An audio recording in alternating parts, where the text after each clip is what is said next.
North to south, coast to coast, around the world, this is the Wells Report. Greetings, my name is John David Wells. Big news today, the President of the United States has tested positive for COVID-19.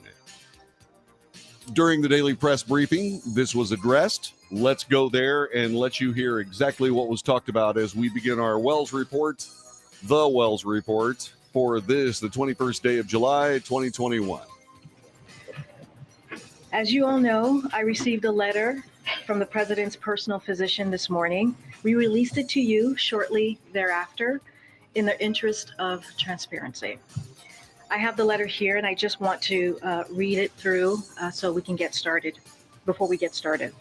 This morning, as part of our routine screening program for the President, the SARS-CoV-2 virus was detected by antigen testing. This result was subsequently confirmed by a PCR test. On questioning, President Biden is currently experiencing mild symptoms, mostly a runny nose and fatigue, with an occasional dry cough, which started yesterday evening. Given that he meets USA Food and Drug Administration, FDA, Emergency Use Authority criteria for Paxlovid, I have recommended initiating such treatment. The President is fully vaccinated and twice boosted, so I anticipate that he will respond favorably as most maximally protected patients do. Early use of Paxlovid in this case provides additional protection against severe disease. He will isolate in accordance with CDC recommendations. I will keep your office updated with any changes in his condition or treatment plan.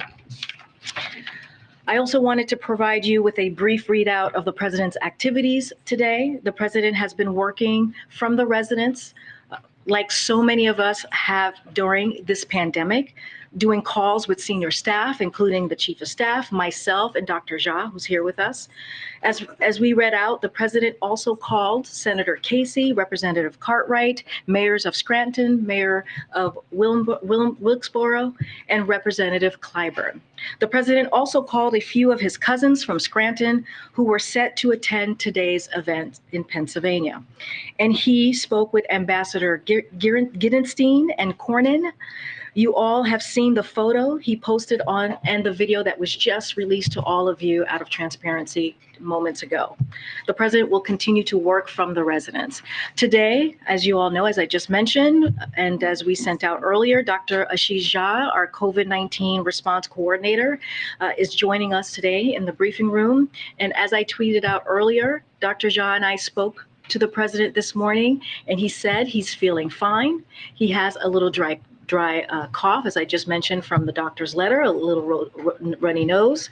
He's feeling tired, but he's working very hard on behalf of the American people. And with that, Dr. Jha.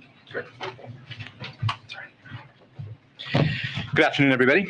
I'm pleased to be with you. As Corinne mentioned, I spoke to the President earlier. I also spoke at length with Dr. O'Connor, who is the President's personal physician. And I'm happy to share the readout of these conversations with you, and then I'm happy to take questions. In terms of my conversation with the President, he sounded great. I asked him, Mr. President, how are you feeling? He said, I'm feeling fine. He said he was feeling fine. He had been working all morning. He hadn't even been able to finish his breakfast because he had just been busy. I encouraged him to finish his breakfast. In terms of my conversation with Dr. O'Connor, we talked at length about what happened this morning. As Corinne mentioned, the President got his regular testing that he does on his regular cadence. After he tested positive, he reported these symptoms that have been described. Dr. O'Connor examined him thoroughly, found his exam to be normal, to be at his baseline. And then obviously he recommended that the President take Paxlovid. The President accepted that recommendation and has started Paxlovid and has taken his first course already. I want to also just take a minute to sort of mark this moment. Because the President is fully vaccinated, double boosted, his risk of serious illness is dramatically lower. He's also getting treated with a very powerful antiviral, and that further reduces his risk of serious illness.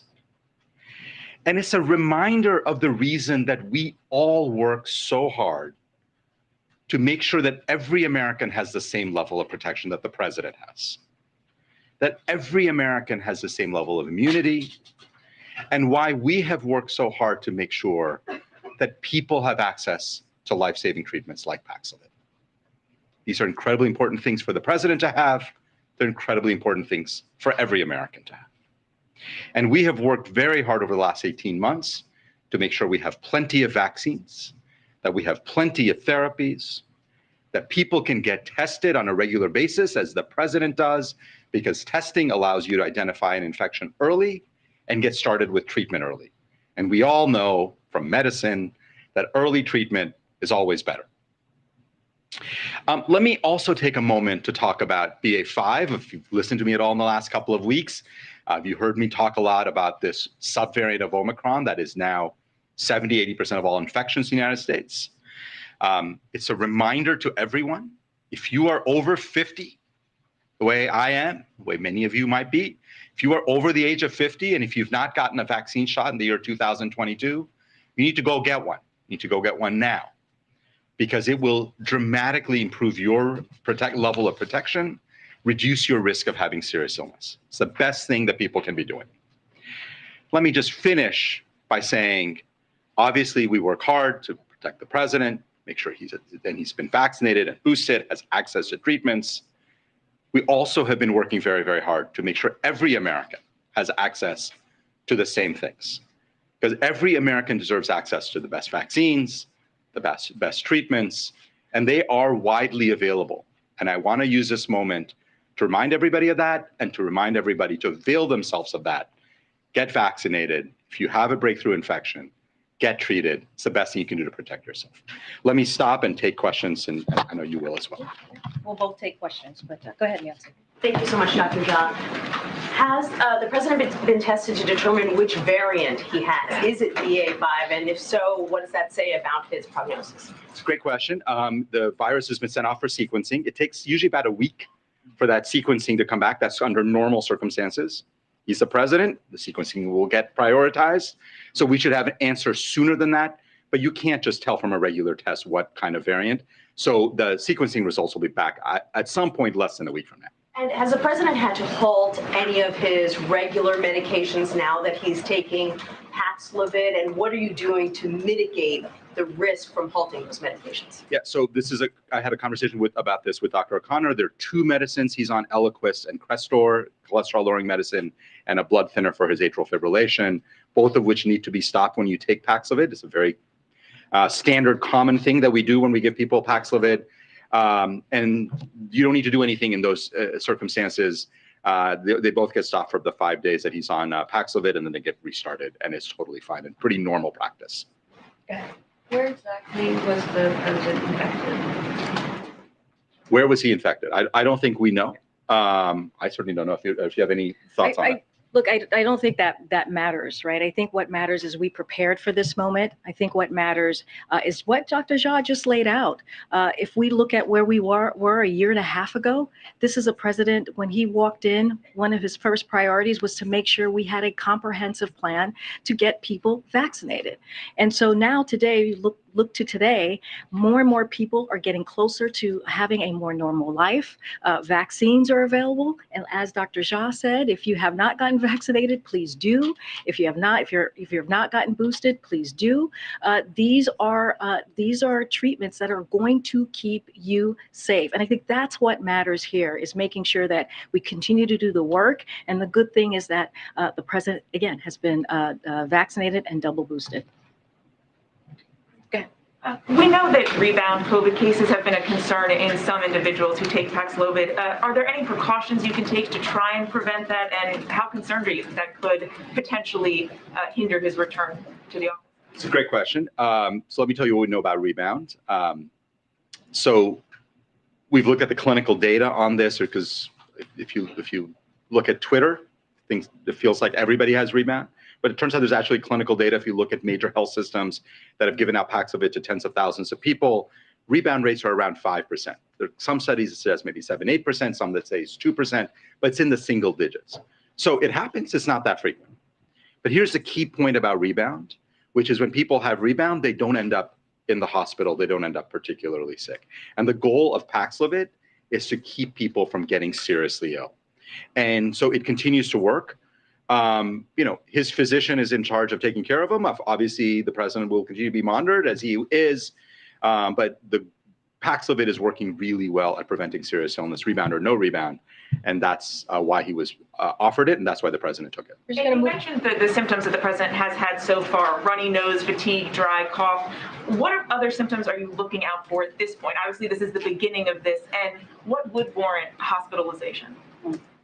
So right now he feels really well. Our expectation is that he's going to continue to have mild illness, and he's going to be monitored for symptoms. I mean, you ask him, kind of every day. I asked him, like, how is he feeling? Is he having any other symptoms? He's not. And I think we're going to continue monitoring that. And I don't like. I think that is the plan right now. Is that he's going to get care the way he would. I was going to say the way he would any other person. He's the president, so obviously he gets extra attention, but. I don't think we have any expectations of any other symptoms at this point. I'm going to go to the back. Go ahead, April. Come back. I want to follow up on that on a couple of questions. So if the president's oxygen level went down, would he be a candidate to go to the hospital? So at this point, I generally want to avoid hypotheticals. He is breathing well. His oxygen level is normal. And he's, I was going to say resting comfortably. He's actually not resting comfortably. He's working comfortably in his residence. But that's not a hypothetical in COVID, sir. And the next question, in this moment, we understand that the incubation of COVID is 2 to 14 days. Has the White House reached out to those the president has been in contact with, in-person contact with, in that period of time? So CDC has very clear protocols on this in terms of when people are contagious pre-symptoms. The White House Medical Unit is conducting right now a contact tracing, and they are contacting every single person who meets the CDC definition of a potentially close contact. Speaking of the CDC, this last question. The CDC says if you are in a high-risk area, and a large swath of the nation is in a high-risk area, they recommend wearing masks indoors. In this White House, we're still seeing people back and forth. DC is is in that high category. Is there now a push to tell people to start wearing the masks indoors, especially as the president now we see has COVID? I actually, off the top of my head, can't remember where DC is on the orange, yellow, green map. So I'm not going to kind of do this off. But the bottom line is we follow CDC guidelines, and the policy at the White House is to follow CDC guidelines in terms of mask wearing based on CDC's COVID community levels. All right. So what you're hearing there is the White House press briefing on the condition of President Joe Biden, who is currently fighting with COVID-19. We don't know exactly what variant the COVID-19 that he is dealing with is. That is going to take sequencing, and we should have that information in the coming days. More of this briefing coming up. You're listening to the Wells Report. I am John David Wells. Our telephone number is 817-379-2172. That's 817-379-2172. Join us. Back with more in just a moment.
You are listening to the Wells Report. Back to the press briefing regarding President Biden's case of COVID-19.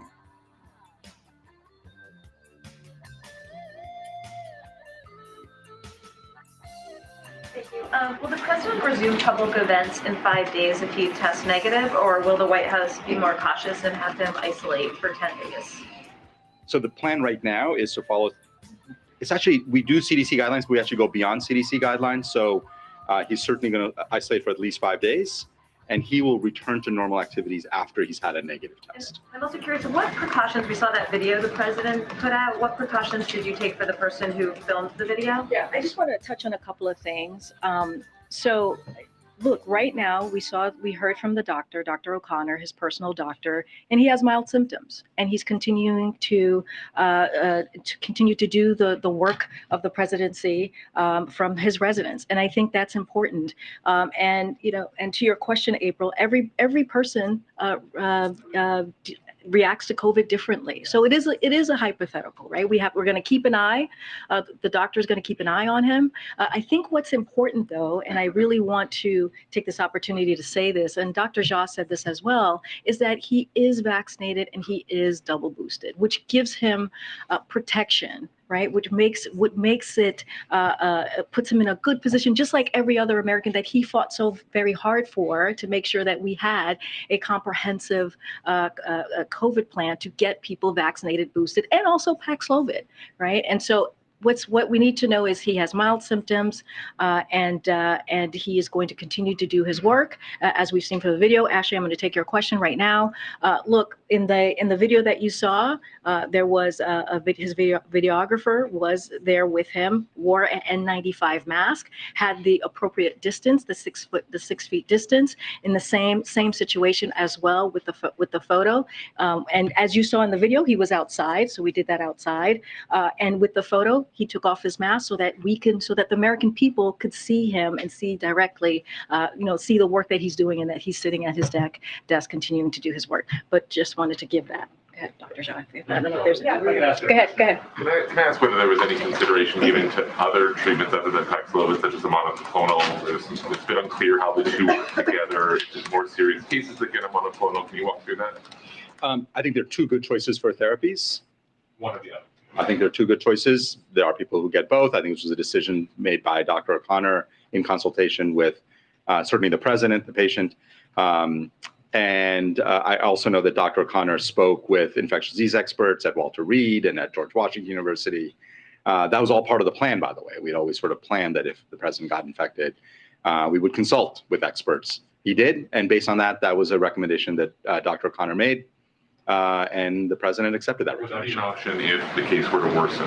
If someone gets Paxlovid, things get worse, can they get a secondary? In terms of his clinical care, first of all, Dr. O'Connor is going to drive that process with consultation from experts, not just at those institutions, really around the country. And I think he's going to make decisions based on what is happening with the president in his condition. Right now, the president's feeling well. He described it as himself as feeling fine with mild symptoms. All right, so that is the press briefing. It continues here, and we'll have more of that coming up in just a couple of moments. In case you're just joining us, the President of the United States came down with COVID-19.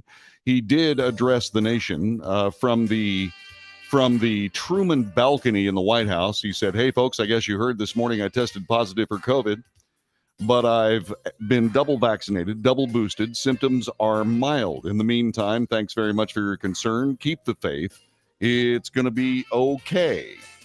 And like I said, there's more of this briefing to be heard here in just a couple of moments. Some good questions remain, so we will bring those to you as soon as we possibly can. You're listening to the Wells Report. My name is John David Wells. Our telephone number, 817-379-2172. 817-379-2172. I have had COVID-19. After I had 2 shots and a booster, it was a mild cold. Let's certainly hope that is all this president is dealing with right now. Let's hope that he recovers quickly, et cetera, et cetera. More of the press briefing on President's COVID-19 in a moment. This is the Wells Report, back in just a moment.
You are listening to the Wells Report. I am John David Wells.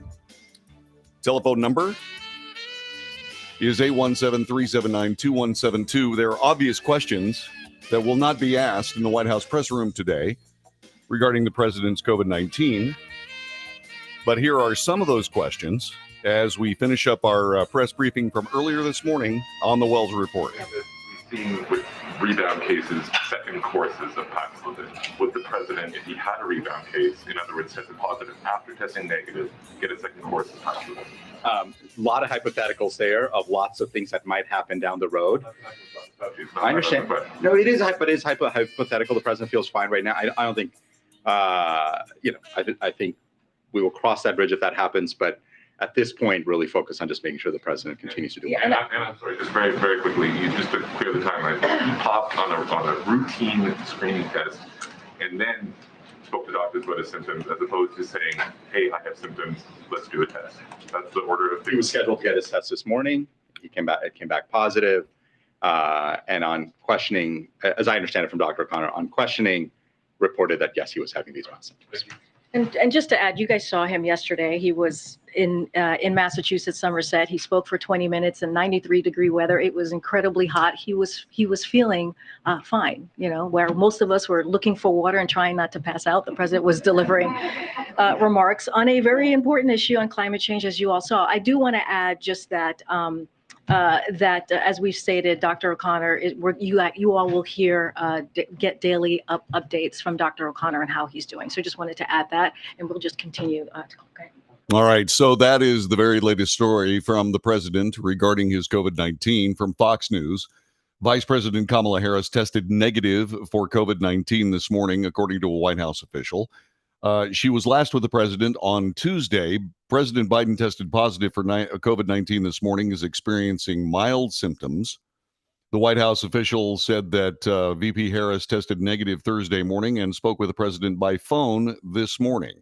The official said the schedule will continue as planned and said that VP Harris will remain masked following the advice of the White House medical team. By the way, she is traveling to Charlotte, North Carolina this morning. We will have further coverage of her press commentary there as warranted here on the Wells Report. First Lady Jill Biden, who is on the road in Michigan, tested negative for COVID-19 this morning as well. My husband tested positive for COVID, the First Lady told reporters. I talked to him a few minutes ago. He's doing fine. He's feeling good. The First Lady said she is going to keep her schedule and will be keeping masked. The White House Press Secretary Karine Jean-Pierre announced that President Biden's positive test in a written statement this morning that you heard here on the Wells Report. He is fully vaccinated and twice boosted, experiencing mild symptoms.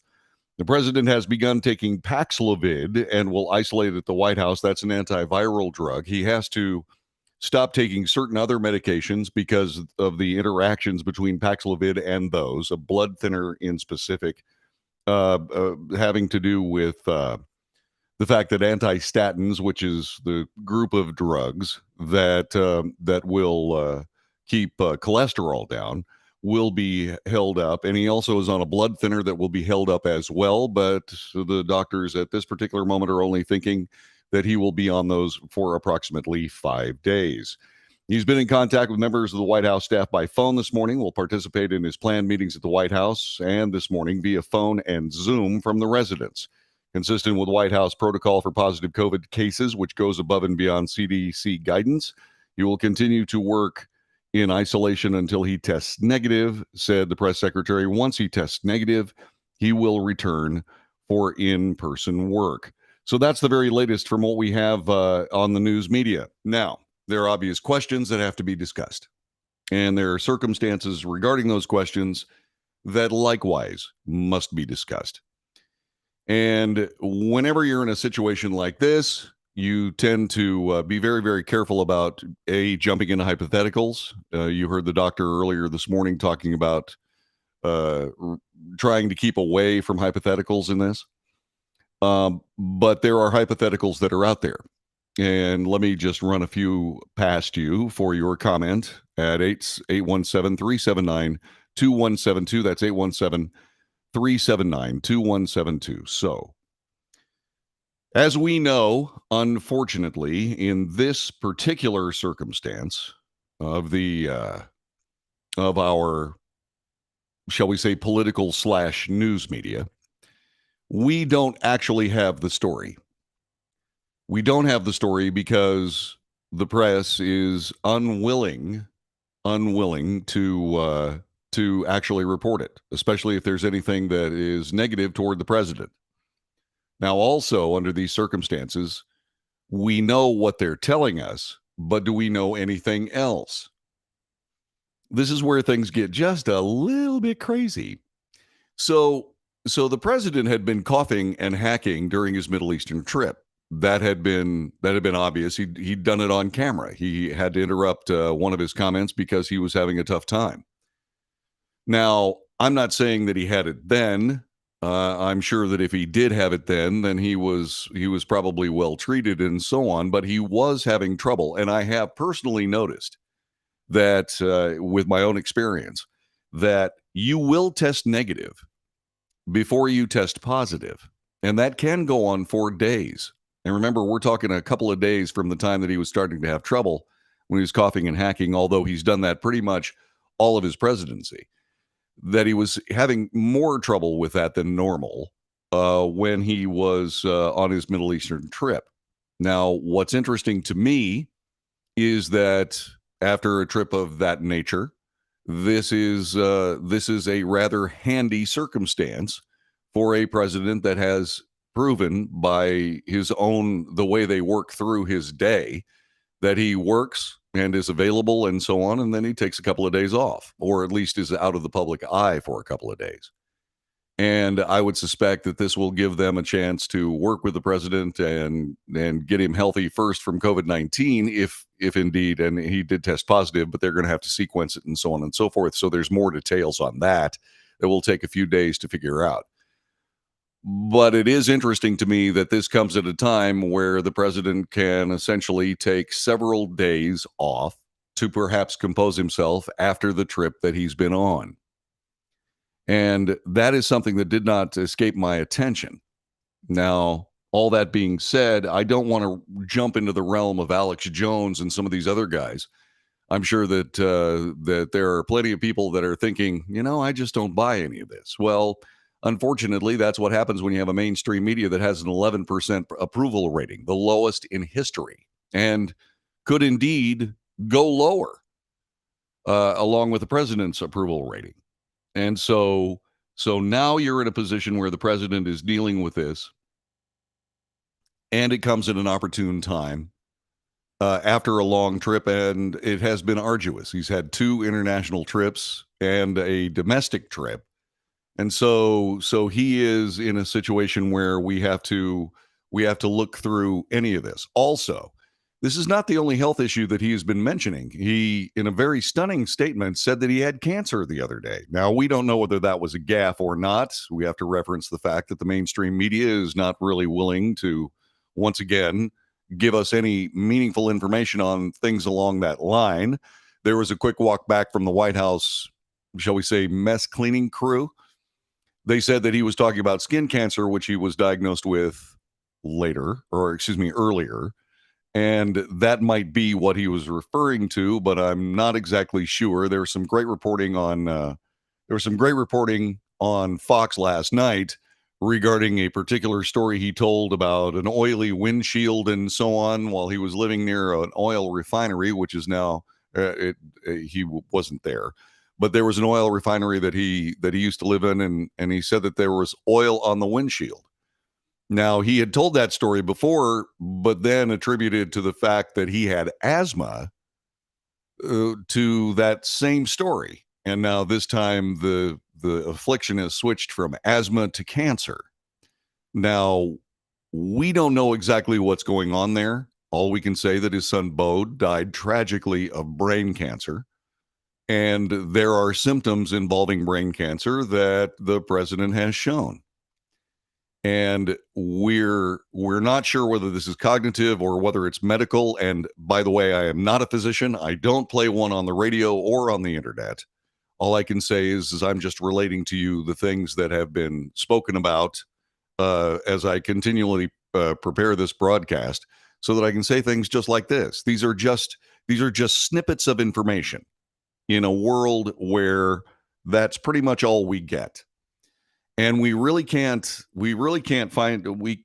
put ourselves in a position where we can say, yeah, okay, so that's the story, because we just don't get the honest story. So that's one of the problems. The other thing about this is also inescapable, that I am very concerned about the president and his life. I hesitate to jump into this because this is kind of crazy, but I do have to point out that when it comes down to serious circumstances regarding the politics of the Democrat Party and the progressive left, that there have been people that have suffered severe misfortune when the chips were down for those particular entities. I'm talking about the Democrat Party and the progressive wing of it. And there have been lots of them.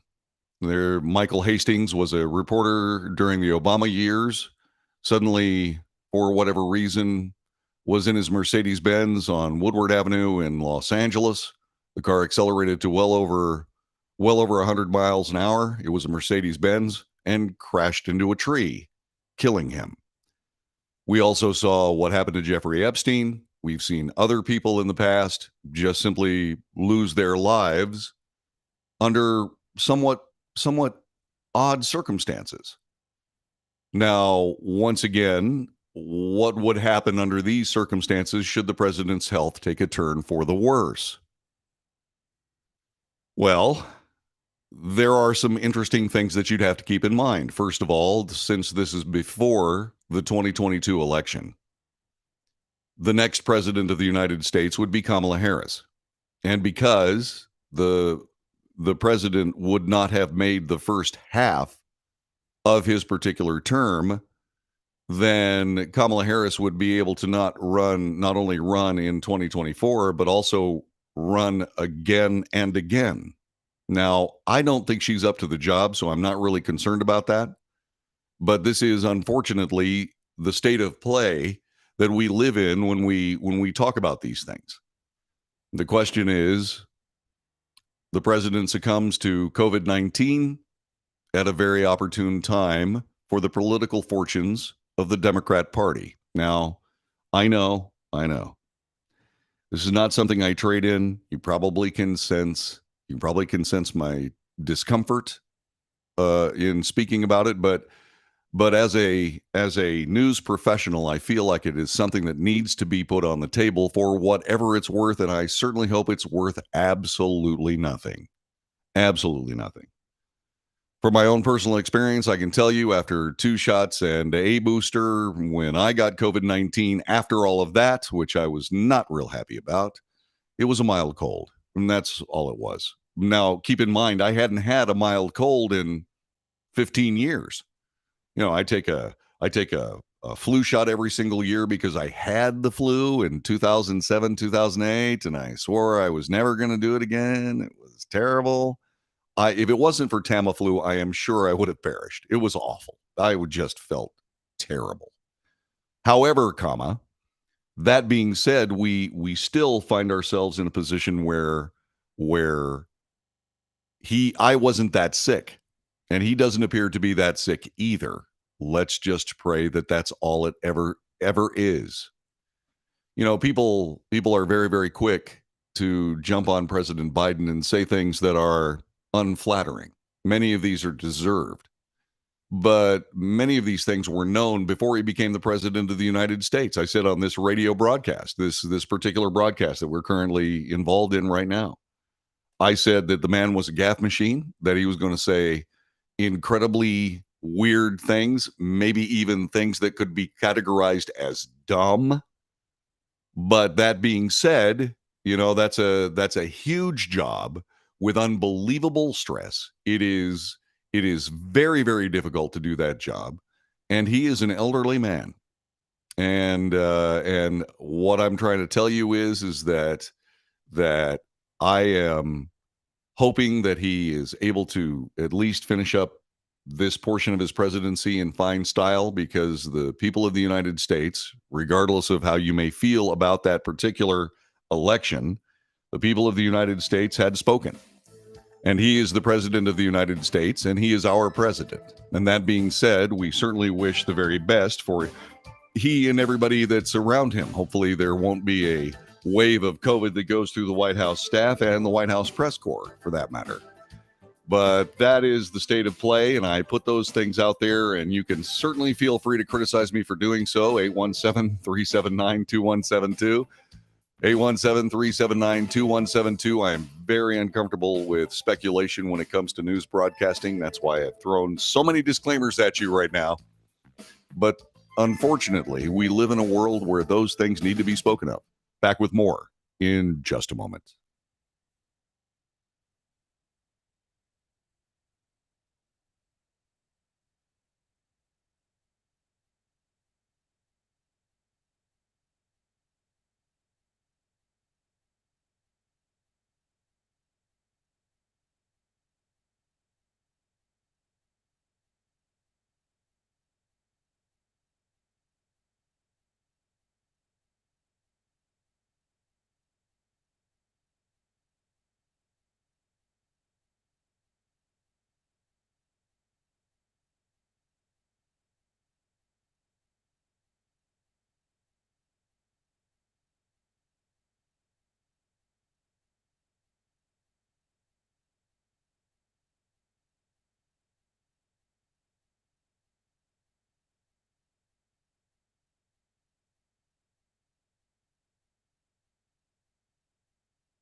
You are listening to the Wells Report. I am John David Wells. Thanks very much for being here today. The President of the United States is currently suffering COVID-19. This after 2 shots and 2 boosters. And so all of that sort of coalesces and sort of resonates with a statement by Dr. Anthony Fauci, who said he was going to retire and then not retire. I really wish he would retire. But that being said, he said that the vaccines don't work overly well. And he is correct. Maybe correct for the first time in a very long time, at least in my particular experience with the man. All I can say is that there you go. All the shots in the world, all of the fascist insistence that everybody get a shot, and coming pretty much to nothing. Although I will say that indeed that when I had my bout with COVID-19, it was very mild. It was not that big a deal. It just simply wasn't. It was a cold, and I said as much. Now, there's some other things here. We've got a chat room here. Let me go through some of the chats that we have. By the way, Yvonne says hi to everybody watching on YouTube. Thanks very much for being here with us today. Facebook is operating, also Twitch and Twitter. Let's see. Mike asked about who's minding the nuclear codes. As the president is not incapacitated, he is still the guy that they will go to regarding the nuclear codes. So that is not an issue. National Command Authority is certainly well versed in things along this line. And indeed, if the president became incapacitated for some reason, there would be a change of power, at least temporarily, while he was so. Alan Schaefer says this: there are two different concepts, contagiousness and severity. The first involves how easily the virus spreads. The second involves how sick an average person tends to get once infected. The BA.5 variant is more contagious, but not more severe. I'm in agreement with that from what we understand about this particular virus. Randy asks, is he going through any treatments for cancer? I don't know. By the way, Mike also pointed out, he said he did not, when he was talking about cancer, the White House immediately sort of walked that back by saying he was referring to skin cancer diagnosed years ago. But Mike points out the obvious, that he said he has cancer, not had cancer. And I heard that too. So there you go. Let's see what else is happening here. He has present tense cancer. Exactly. With all the stress that I was under when I was down south after having a couple of shots and a booster, that I got COVID-19 may have been a thing about just my immune system down somewhat because of the stress. There certainly was stress there. I'll tell you what, that was a stressful deployment. It was all of that. And you need to make sure you understand that those people down there, the Texas National Guard and the Border Patrol and everybody working together, along with the Texas State Guard, to keep that border secure. Yeah, that's a stressful situation, that is. But I don't really think that was the case. I really don't. I think what ended up happening was that it was just a redo of this very tenacious, very serious coronavirus. This thing's a serious dude. I've been talking about it ever since I heard about it. Ever since I heard about it, I said, uh-oh, because I had gone through all the other things that came out of China. And I was looking at the Spanish flu, and I was looking at not the Spanish flu. I was looking at the SARS mess in 2009. And I went back and I said, that was a coronavirus, and that was a coronavirus, and so on. And I took this thing seriously from the get-go. Well, it most certainly is a very serious and very pesky virus that has certainly changed the way we look at viruses in the future. Now, once again, we still haven't chased it down to the source, a definitive source. There have been many, many comments, both intended and unintended, that lead to an engineered virus. And if that's the case, when that story comes out, if it ever does officially, then there is going to need to be some serious sanctions against the country of China. Those people have unleashed, without whether on purpose or not on purpose, and I still have not gotten a decent understanding of a naturally occurring virus that we can't find anywhere. All I can say is that regardless of whether it's engineered or not, China unleashed this virus on the world. And so far, they have had no accountability for that. I mean, it's not, in my view, out of the question to demand reparations. You know, I've long thought about all the espionage that we deal with regarding China and how many things they've stolen from the W-88 nuclear warhead to and all kinds of high technology that they have stolen. all the way to every personnel record up to about I think 3 or 4 years ago. They have all of those, including some of mine.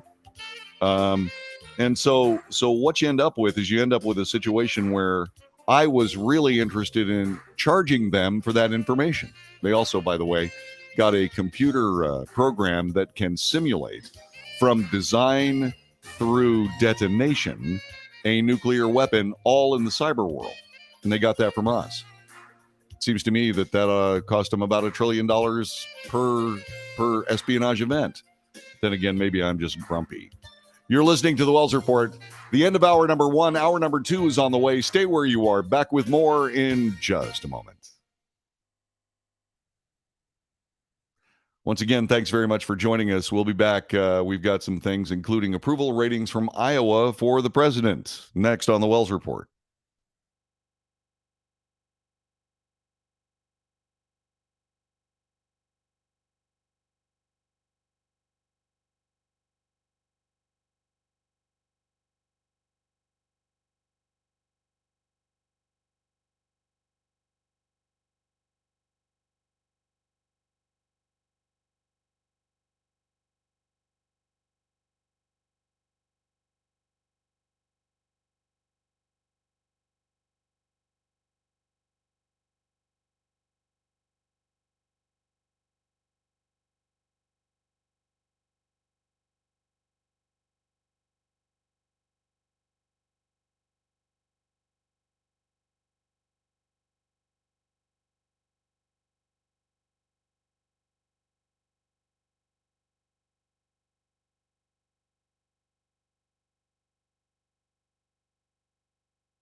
North to south, coast to coast, around the world. This is the Wells Report. Greetings. My name is John David Wells. We bring you the news, the real news.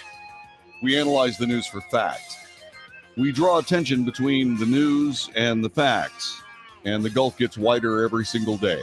We also scan for bias, and I bring that up during the news reporting because you need to know, at least from a standpoint of a guy who's been doing this for almost 21 years, that there is bias in our news. It is manufactured for a political imperative. And what we try to do is we try to take that propaganda, which is what that is.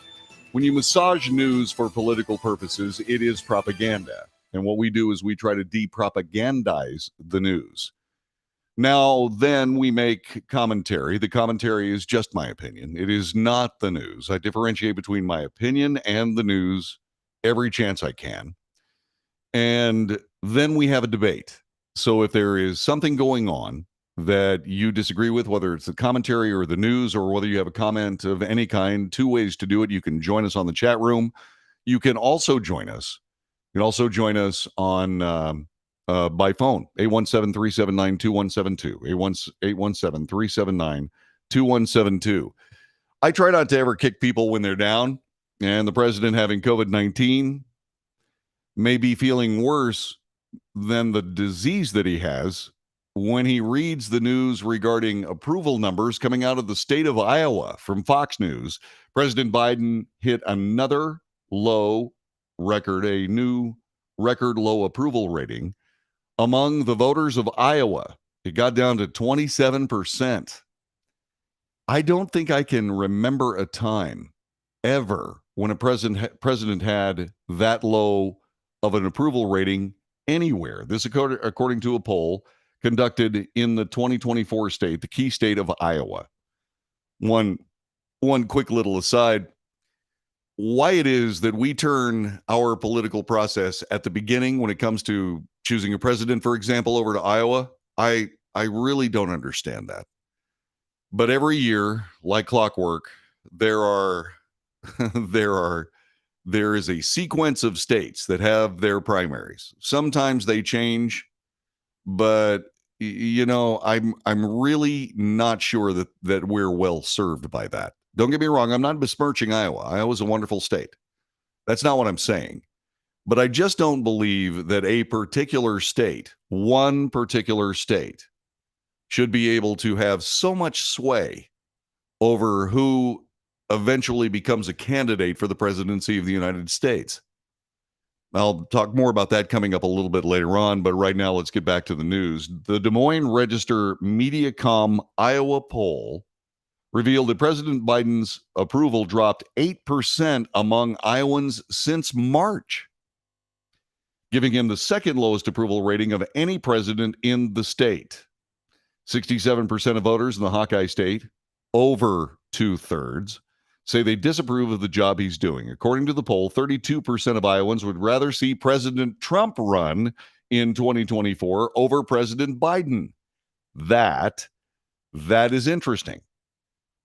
The survey found 67% of Iowans do not want him to seek re-election in 2024. 23% do want him as the Democrat nominee. Among Democrats, 52%, over half, do not want him to run. 37% hopes he does. 71% of the party approves of the 71% of the party approves of the job the president is doing as the president, while 4% of Republicans and 23% of independents approve. Both significant numbers. The president's rating continues to plummet nationwide as gas prices have caused pain at the pump for many Americans. Inflation has hit a 41-year high of 9.1%. That's going to go higher. President Biden received the most disapproval from the voters in Iowa under 35. Listen to this. 73% hope he does not run again. 20% of people under the age of 35 support the president if he does. Only 10% of Iowans believe the country is on the right track. 10%. Whoa. That number is down from 21%, is down 21% from the same time last year. 21% dip in the country being on the right track, wrong track. A whopping 84% believe the nation is currently headed in the wrong direction. What do you say about that? I mean, what do you say about 84% of the people of the United States believe the country's on the wrong track? Now, obviously, there are some caveats to this. That is a blunt instrument number. There are a lot of people who are progressive leftist, socialist, anti-American fascists who believe the country's on the wrong track because the president isn't socialist enough.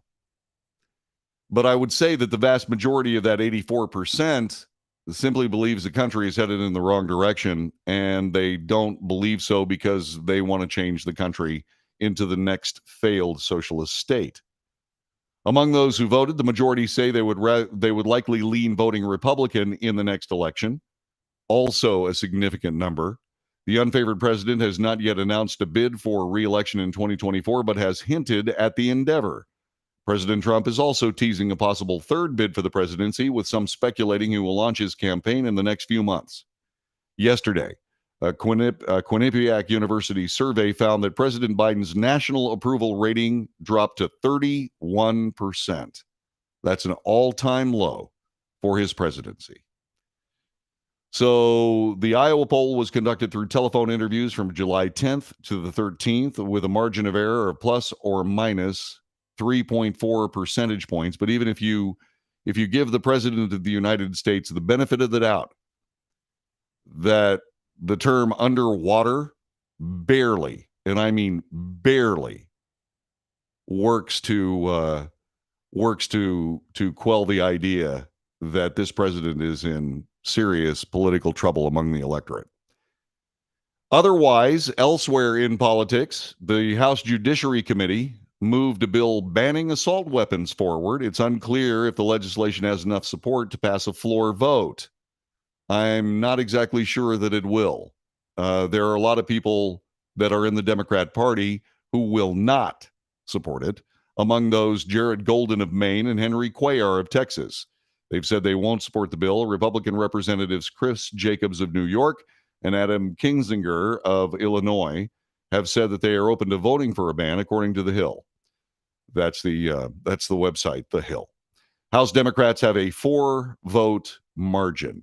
The assault weapons ban of 2021 was advanced on a 25 to 18 vote in committee, but a date for a vote on the House floor has not been set.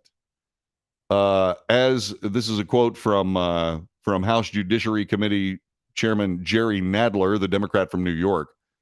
Quote, as we have learned all too well in recent years, assault weapons, especially when combined with high-capacity magazines, are the weapon of choice for mass shootings.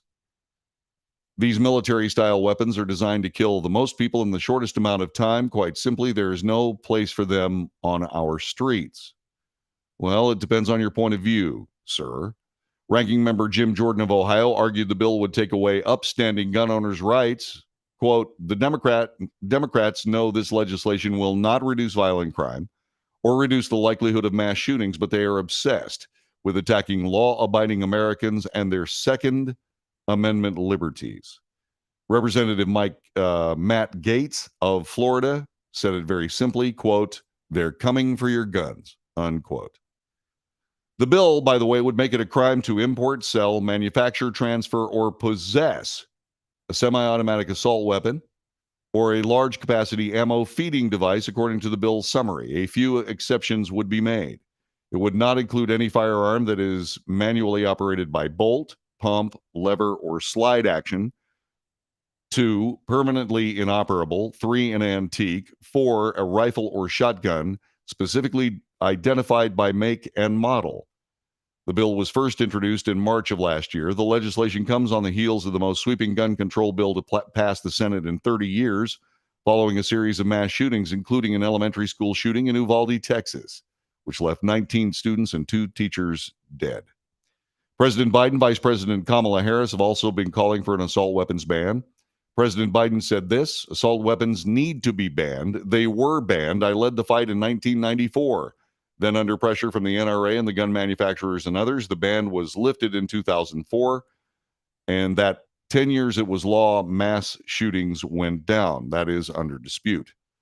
Former President Bill Clinton signed an assault weapons ban in 1994 that expired 10 years later. But that is now, once again, in the offing, and we will see what happens to it. My personal prediction, it's not going anywhere because nobody is going to give up their AR-15s, and that's what this bill calls for. Also, by the way, there's this, and this is incredibly disappointing to me personally, having some association with the military. Lawmakers, by the way, when I say that, I'm a member of the Texas State Guard. The Texas State Guard has nothing to do with what I say. I am not speaking for the Texas State Guard or the Texas National Guard or the Texas Military Department. Whenever I bring these things up, I want to make it abundantly clear that these are my thoughts and my thoughts only. Lawmakers in the House of Representatives have made a move to posthumously rescind medals of honor awarded to U.S. soldiers who participated in the infamous 1890 Wounded Knee Massacre, where an estimated 250 Native Americans, in this particular copy from Fox News, described as mostly women and children, were killed. Legislation to take back the medals, the nation's highest award for valor, was passed last week as an amendment to the fiscal 2023 defense policy bill, according to the Army Times. While similar attempts have been made in the past, they were ultimately set aside during compromises between the House and Senate versions of the bill, according to the report. I doubt very sincerely that this particular amendment will make it into the Senate version. Medals of honor were given to 20 soldiers from the 7th U.S. Cavalry Regiment for their actions on December 29, 1890. The massacre occurred on South Dakota's Pine Ridge Indian Reservation near Wounded Knee Creek. The U.S. government was seeking to annex the Great Sioux Reservation, a breaking of the 1868 Treaty of Laramie, which stated the tribe would settle in the Black Hills in what was then the Dakota Territory. More than 30 soldiers died at Wounded Knee, in addition to the hundreds of Native Americans killed.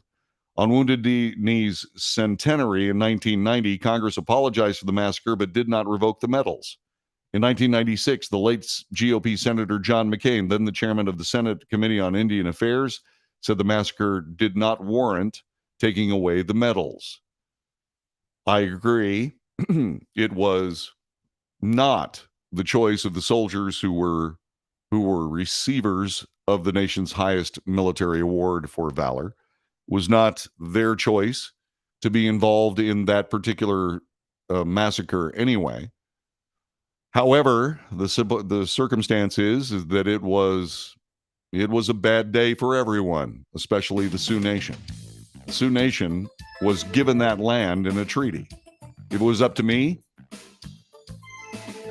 the government of the United States would go back into negotiations to figure out just exactly what the damages were to the Sioux Nation regarding the breaking of that treaty. Yeah, what ended up happening was the gold was discovered in those thar hills, and that's why suddenly the treaty was rescinded.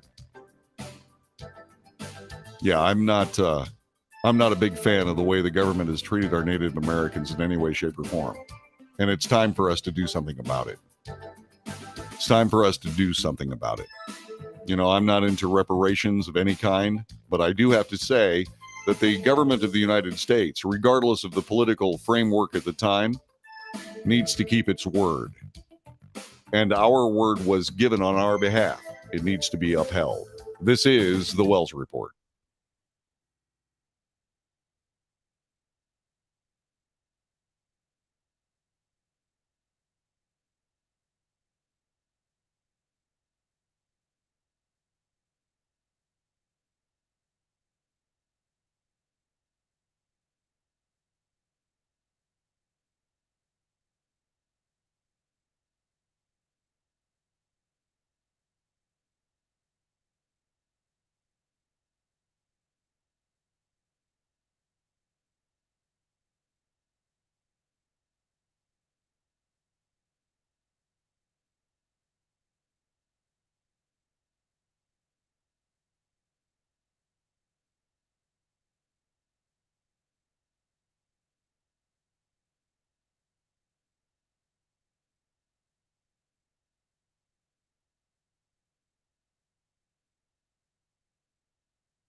This is the Wells Report. I am John David Wells. I decided to take a look at Gallup polling from a standpoint of presidential approval, and the numbers are very interesting, very interesting. Let's see. Let me see if I can figure this stuff out here. There are a lot of them. What I found interesting was that, according to something that I saw, Harry Truman had an approval rating of 32%. Let's go to Gallup polling here. President Biden's current Gallup polling is somewhere around 31%. President Trump had a 34% Gallup polling, but remember, the media was 95% negative during the Trump presidency. Also, President Obama got down to 38%. George W. Bush, the first Bush, got down to 25% approval. Some of the other ones, George W. Bush. I'm sorry, that was George W. Bush. Then George H.W. Bush got down to 29%. Jimmy Carter had a 28% approval rating. Richard Nixon, which was brought up by Mike, who said, what was the disapproval rating on Richard Nixon? And 1974, it got down to 24%. So there you go. Let's see. Harry S. Truman, 22%. 22% in 1951. And so those are the numbers. President Biden's highest approval numbers, 57%. President Trump got to 47%. But again, there's a caveat there that it was a decidedly biased press during the time. President Obama got as high as 68%. George W. Bush as high as 57%, although the Gallup poll had him at 90% at one point. Let's see who else. Bill Clinton, 58% high approval. That was George W. Bush, 57%. Clinton, 58%. George H.W. Bush, 51%. Ronald Reagan, 51%. Jimmy Carter had a high rating of 66%. Gerald R. Ford, 71%. Richard Nixon, his high approval in 1969 was 59%. LBJ, 78% at one point. Also, John F. Kennedy had an approval rating of 72%. 72%. Eisenhower, 68%. And funny, Harry S. Truman had one of the lowest presidential approval ratings. He also had the highest, 87% approval rating. And so approval ratings are somewhat tenuous, a little bit fickle, and so on. And they're also driven by the press. But this particular circumstance, that is how everything lays. So the president of the United States currently, Joe Biden, is in the 20 percentile. Will it go lower? I'm afraid so. I'm afraid it will. I hope it doesn't, but I'm afraid it will. And so that gives you an idea of the presidential approval ratings here on the Wells Report. Today is the 21st of July, year of our Lord 2022. I'm glad you're here. You can join us, 817-379-2172, 817-379-2172. Let's see.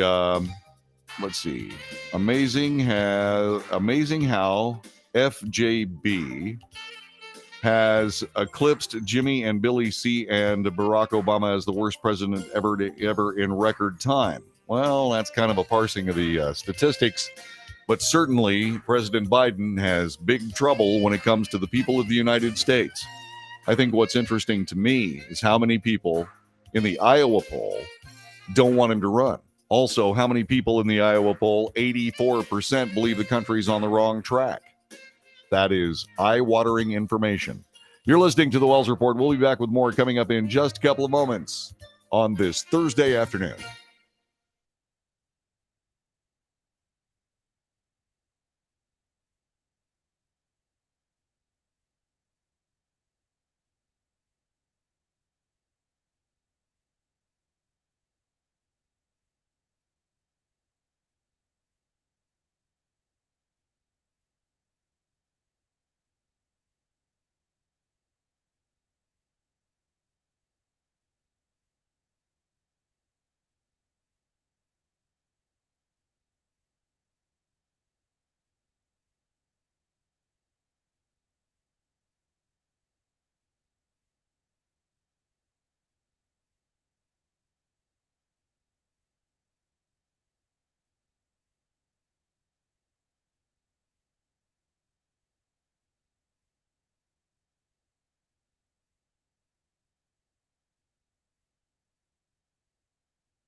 This is the Wells Report. I am John David Wells. We bring you the news. We bring you the facts. We make commentary, which is just my opinion and is not the news. And then we debate the commentary and the news. And you can do so by chatting, YouTube, Facebook, Twitch, Twitter, others. And you can also, gosh, Gary, you're tough. Anyway, you can also chat with us. And you can call us at 817-379-2172. It's disturbing, according to Gary, that President Biden's approval rating isn't 0. Nobody voted for him. They voted against the orange hair and mean tweets in their American Idol mentality. It was an anti-popularity contest. That is possible. That is possible. Speaking of anti-popularity, do you know who Jose Zendejas and Benito Madrigal are? Do you have any idea who those guys are? Well, they are accused drug traffickers. They were busted with 150,000 fentanyl pills during a California traffic stop last month. And you're not going to believe this. They were released on cashless bail. California, in case you're wondering, is a sanctuary state. Okay? And so they were released on cashless bail. Defendants Jose Zendejas, I'm sorry, did we get that name wrong earlier up here? Yeah, let's see. Zendejas, I think I said it wrong. Jose Zendejas and Benito Madrigal. Zendejas is 25, Benito Madrigal is 19. They were released on their own recognizance less than 24 hours after their arrest with a large stash of illicit drugs. They were released, but they were scheduled to appear for their arraignments at the Tulare County Courthouse in Central California. And you're not going to believe this, both men failed to show up. Isn't that incredible? Of course, if they had shown up, they stood a good chance of getting 10 years in jail. The judge called for Zendejas and Madrigal, both from Washington State, who were not in court, and the warrant for their arrest continues. The judge withdrew the prior $2 million bond and directed each be held without bond if they happen to be arrested. Before today, Tulare County Sheriff Mike Boudreau said he did not expect the defendants to show up. I don't believe they're that stupid. He placed blame on the state's soft-on-crime attitude and the so-called criminal justice reform for a policy that allowed the two alleged drug traffickers, caught with 150,000 fentanyl pills, to go free with nothing but a promise to come to court. Boudreau said this, quote, "I didn't learn about the order until it was far too late. I couldn't believe that we had 150,000 fentanyl pills, one of the most dangerous epidemics facing our nation today, with people in custody that we may potentially be able to give or may be able to impact the future of this drug trafficking organization, and we let them go." I can't believe they let them go either. Though there's a need for a pre-trial release program, to do it covertly in the middle of the night in a very non-transparent matter is extremely dangerous, said Tulare County District Attorney Tim Ward. He spoke with Fox News this morning outside the courthouse, referring to the court's initial decision to release the defendants. Quote, "What we discovered here was that it was occurring based on a decision without any foundation of fact in the case.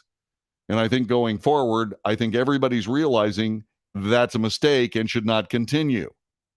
Well, it is California. You're really not sure about what makes sense to California or Californians. You just don't understand.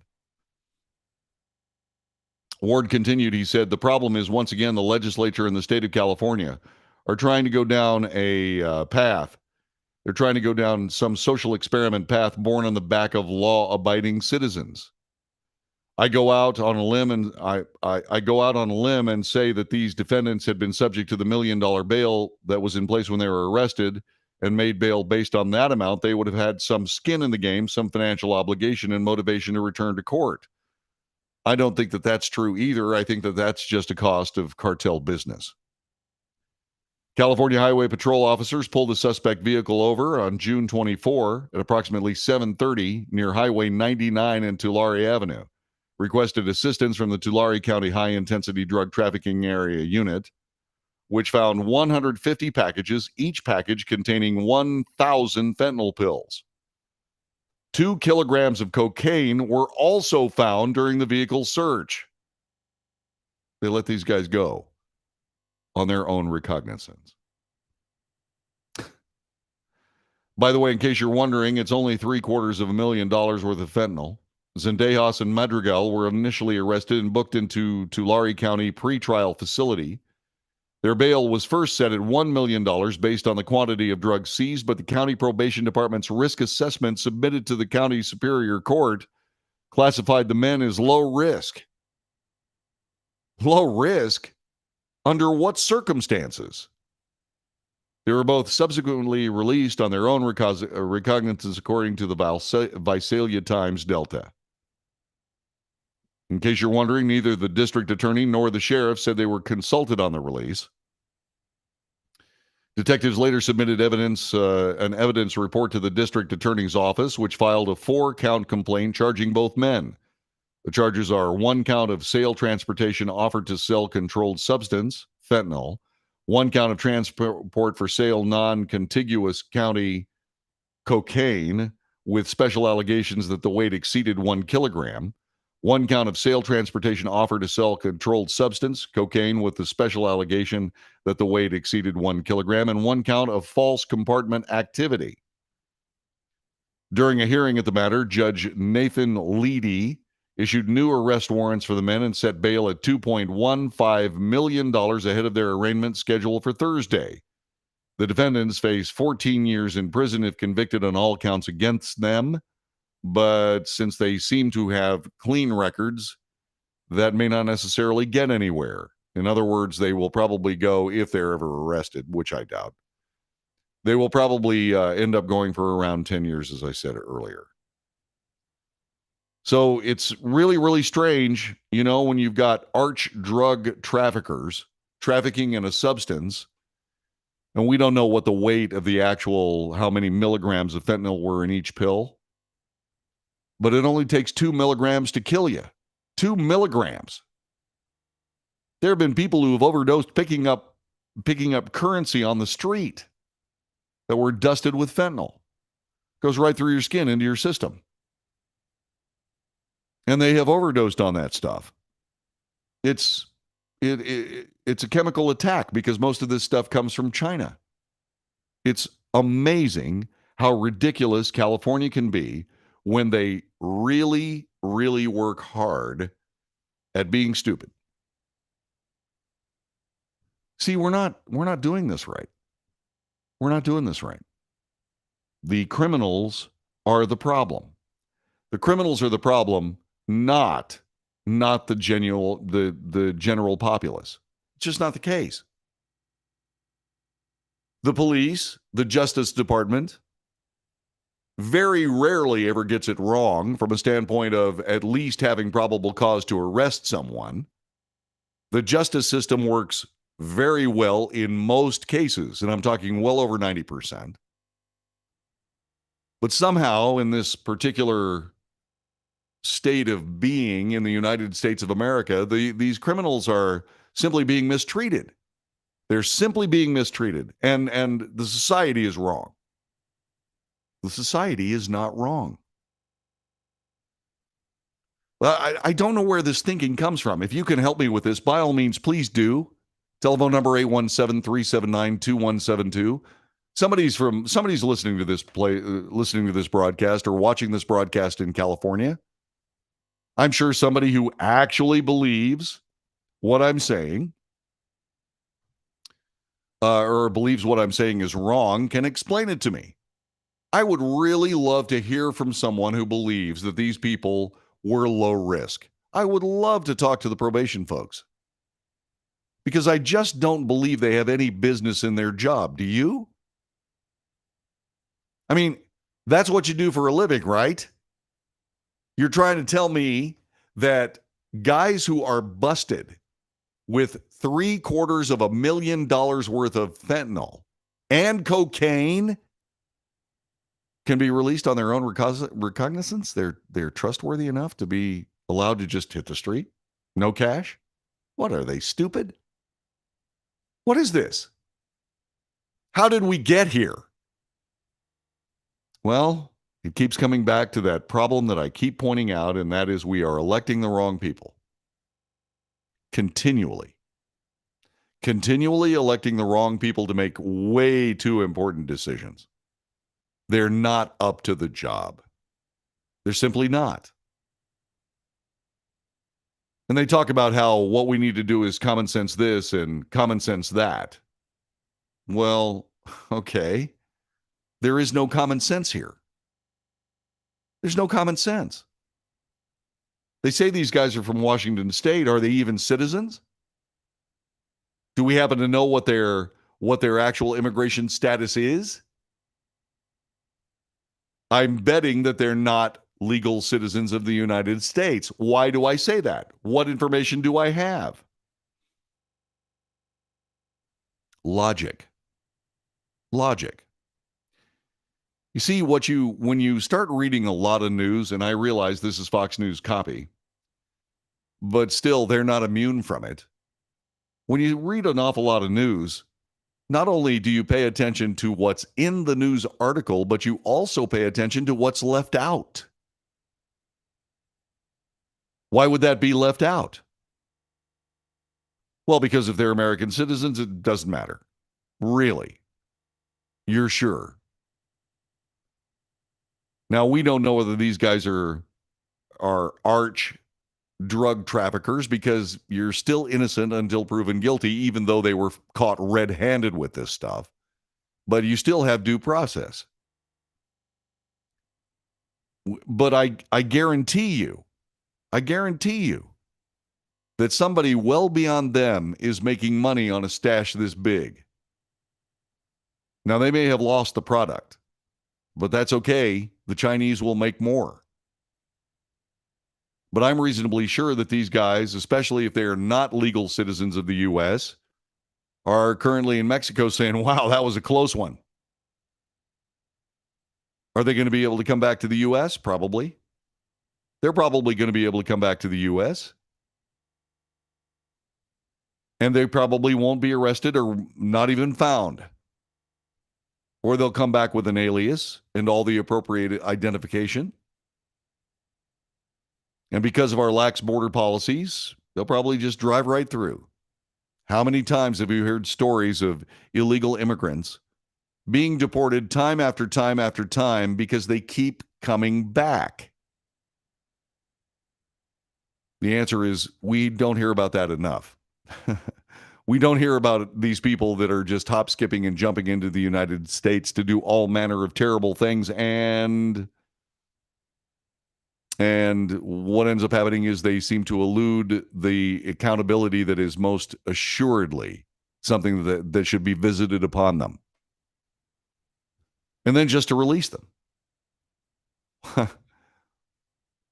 I mean, are they unaware of how deadly this stuff is? What were they thinking? What were they thinking? So they get busted in California. They live in Washington.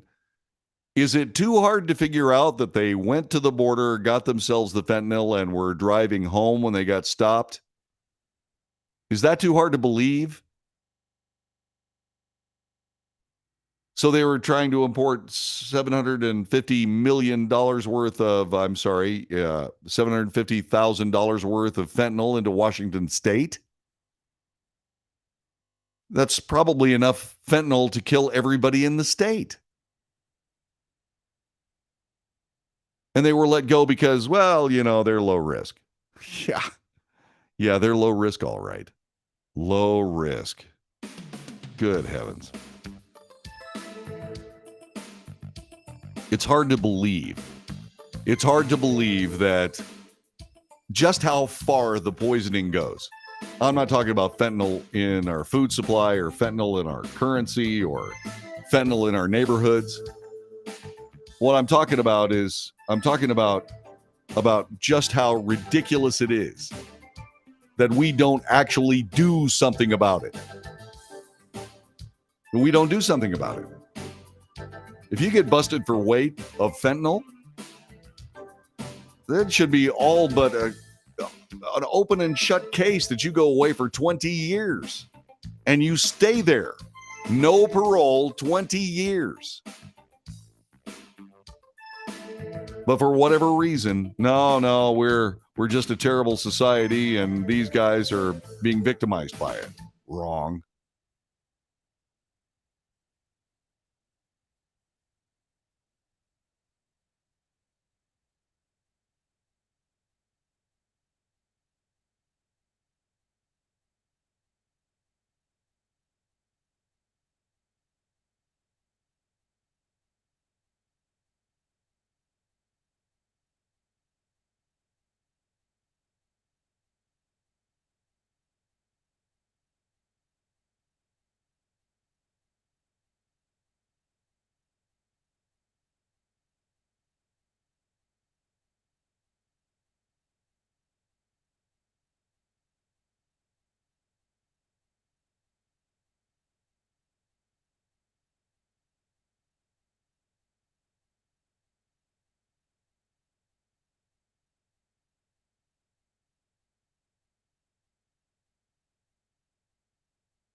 You are listening to the Wells Report. My name is John David Wells. Our telephone number is 817-379-2172, 817-379-2172. You can join us on the chat. A lot of people have, and I sincerely appreciate all that they contribute to the broadcast. Yeah. So there's this.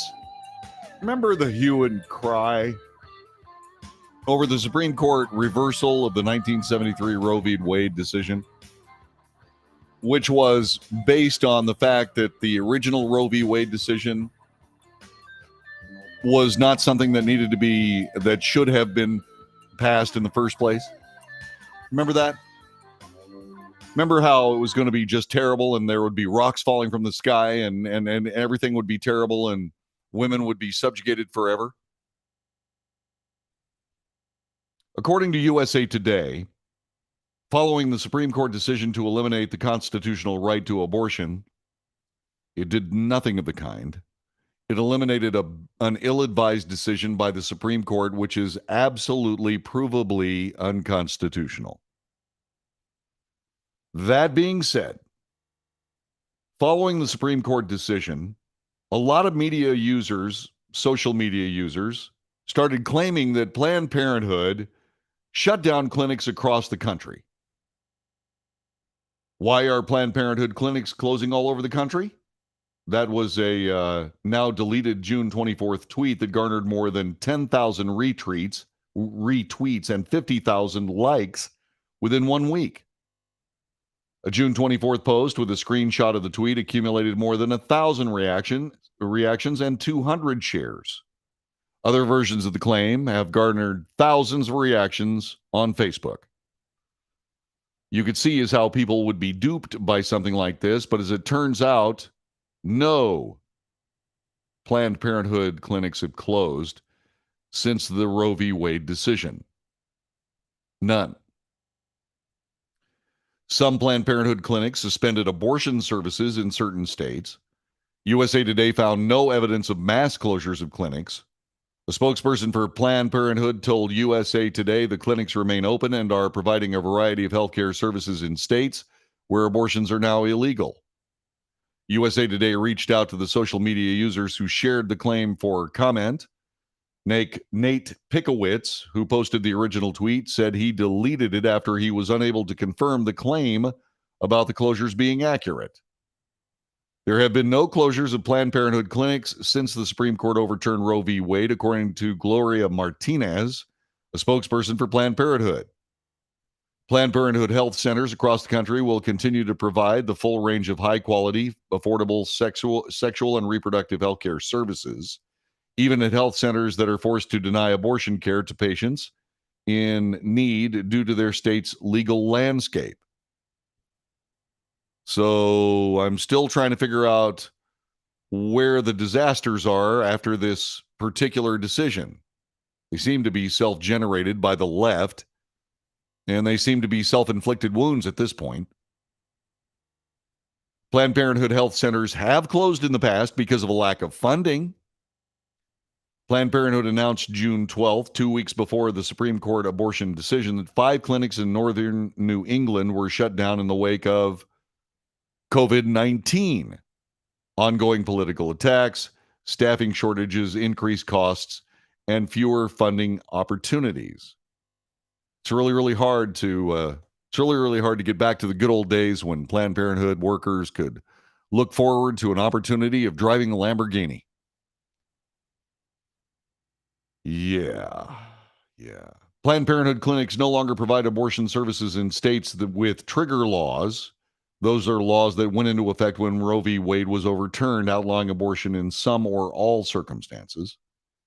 A health center locator on Planned Parenthood's website warned users that abortion is now prohibited in states that have such laws in place. Clinics in those states will continue to provide services including birth control, sexually transmitted infection, testing and treatment, cancer screenings, and gender-affirming care. Based on USA Today's research, they have rated false the claim that Planned Parenthood clinics are shutting down all over the country. Planned Parenthood confirmed that no clinics have closed since Roe v. Wade was overturned. The health centers continue to offer medical treatments in places where they no longer are allowed to offer abortion services. So in other words, not much has changed.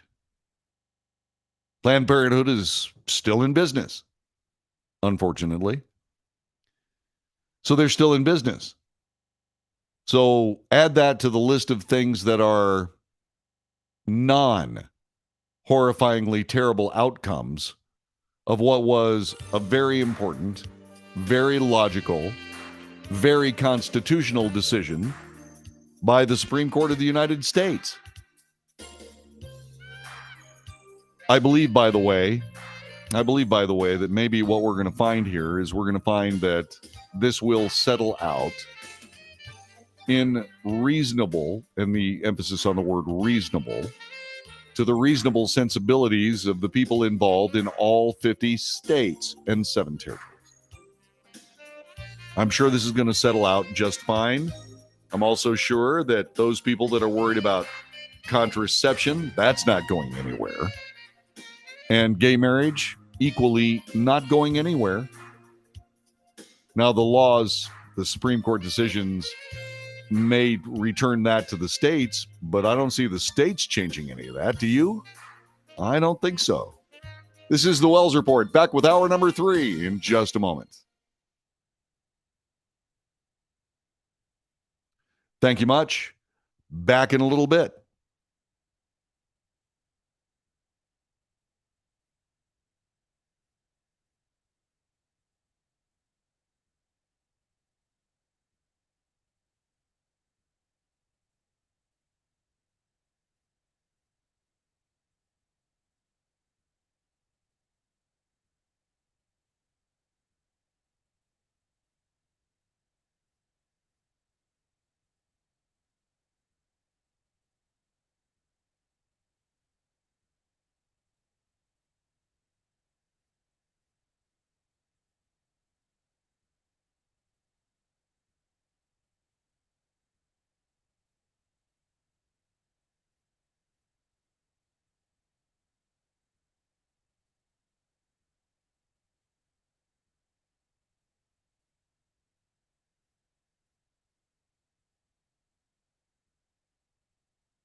North to south, coast to coast, around the world.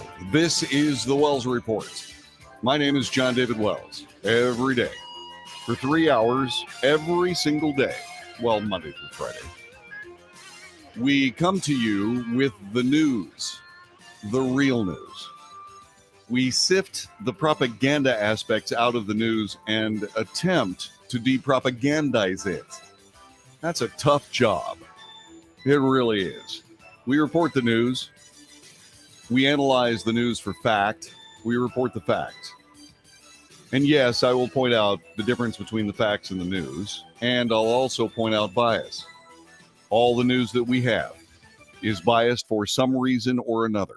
And it is something that is a bane on our existence. And we have to fix it, and that's what this show's all about. I dare say that you wouldn't be watching this had it not been for the fact that you are disappointed, like most Americans, with mainstream media. All mainstream media.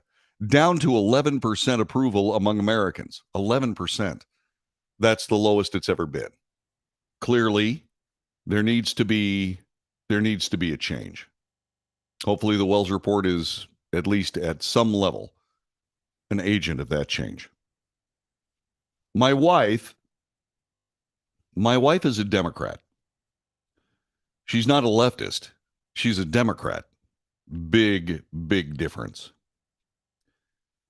And yesterday we were taking a look at a story regarding Nancy Pelosi and her husband Paul and this amazing investment that Paul Pelosi made in an American chip manufacturer right before a vote on a $52 billion subsidy for the chip manufacturers in the United States to be able to return some of that chip manufacturing to this country.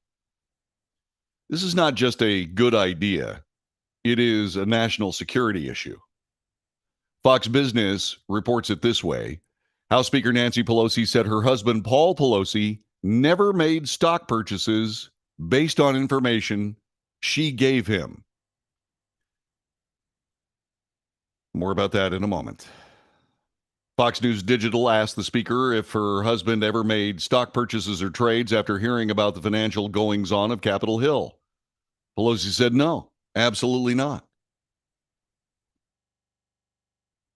By the way, during a similar spot on this news that Susan and I were watching, she said, that's just wrong. Well, okay. The denial came after Pelosi made headlines when her husband made a controversial purchase of computer chip stock ahead of a congressional vote, which, by the way, has not happened yet. Pelosi's office responded to her husband's controversial computer chip stock trades ahead of the congressional vote on the semiconductor industry. Fox Business reached out to House Speaker Nancy Pelosi's office for comment about her husband's recent stock trades, particularly inquiring about Paul Pelosi's $1 million purchase of a stock in a semiconductor company as Congress is slated to vote on a $52 billion subsidy to the industry as part of a bill to increase U.S. manufacturing of computer chips to make the country less reliant on and more competitive with China. Good writing.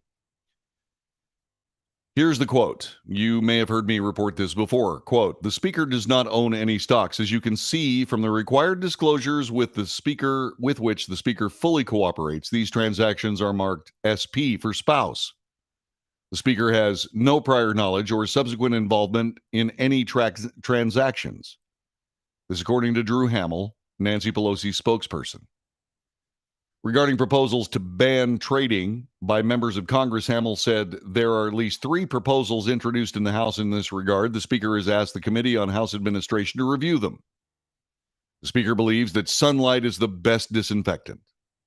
The Speaker has asked the Committee on the House Administration Chair, Zoe Lofgren, a Democrat from California, to examine the issue of members' unacceptable noncompliance with reporting requirements in the Stock Act, including the possibility of stiffening penalties. To be clear, insider trading is already a serious federal criminal and civil violation. The Speaker strongly supports robust enforcement of the relevant statutes by the Department of Justice and the Security and Exchange Commission. The Speaker led the House in passing bipartisan Courthouse Ethics and Transparency Act, which would subject federal judges to similar disclosure requirements as those in the Stock Act. President Biden signed the bill into law in May. This comes after Paul Pelosi made a purchase of between $1 million and $5 million worth of shares of NVIDIA, which is a semiconductor company, according to a disclosure made by Pelosi's office. He exercised 200 call options, 20,000 shares, according to the disclosure. Reuters reported the Senate could vote on a bill that contains billions of dollars in subsidies within the semiconductor industry as early as next Tuesday. The bill would authorize as much as $52 billion in chip subsidies as well as tax credits in order to increase competitiveness with China. Congress is aiming to pass the bill, send it to President Biden's desk before leaving in August. So, what's interesting about this is I believe that in a vacuum, Nancy Pelosi is completely correct. She's never, ever, ever talked to her husband about any of these things. She's never, ever profited from any of these things. They've never had a direct conversation. So, hey, this bill's coming up. It's $52 billion. It's going to raise the semiconductor industry a boatload. Boat being a euphemism for another four-letter word. And you should buy some stock in a semiconductor company. That's not the way the conversation would go. Hi, honey. How was work? Well, Paul, it was another day at the grind. Another day as the Speaker of the House. The awesome responsibility. There's so many things happening. I mean, we've got to continue spending money like it's water for chocolate because, well, that's what I've done. Nancy Pelosi has voted for more appropriations of tax dollars than any other human being on the planet. As a matter of fact, she's voted for the appropriation of more money than actually exists on the planet. Anyway. So the conversation goes like this. So, how was your day? Well, we have to, there was just so much negotiating for this $52 billion chip thing that we're doing. We're trying to subsidize the chip industry so that America can get back its competitive edge when semiconductors are considered. Oh, wow, okay. And because Paul Pelosi isn't stupid, I mean, he can read the same things. I mean, the Chinese semiconductor industry actually supplied chips to the United States military. It was found that those chips contained a backdoor that could shut the weapons off. I don't know. Once again, I don't have any idea how China manages to avoid accountability for this, but by golly, they sure do. I don't know how. I have no idea how they do it, but they do it. I don't have any idea why China is so mollycoddled by virtually every country in the entire world. I don't have any idea. I understand why they steal stuff. I do. I understand why they have to go out and steal other people's technology. They have an incredible workforce. It's well-trained. It's efficient because, well, you don't have any unions in China. You also don't have any ne'er-do-wells in a manufacturing capability in China. As a matter of fact, anybody that does ends up, well, quitting their job and moving to the Bahamas. Well, at least that's the story. They have this amazing workforce, and they also have a policy that you have to turn over the technology that they are building for you. You actually have to give them the technology. So when the United States started doing business with China, all that research and development into all these things was just given to them. Just given to them. So that they didn't have to pay patent fees, copyright fees, any fees. They just started making them and they knew how to do it, and they're not stupid. And they figured it. They figured it out.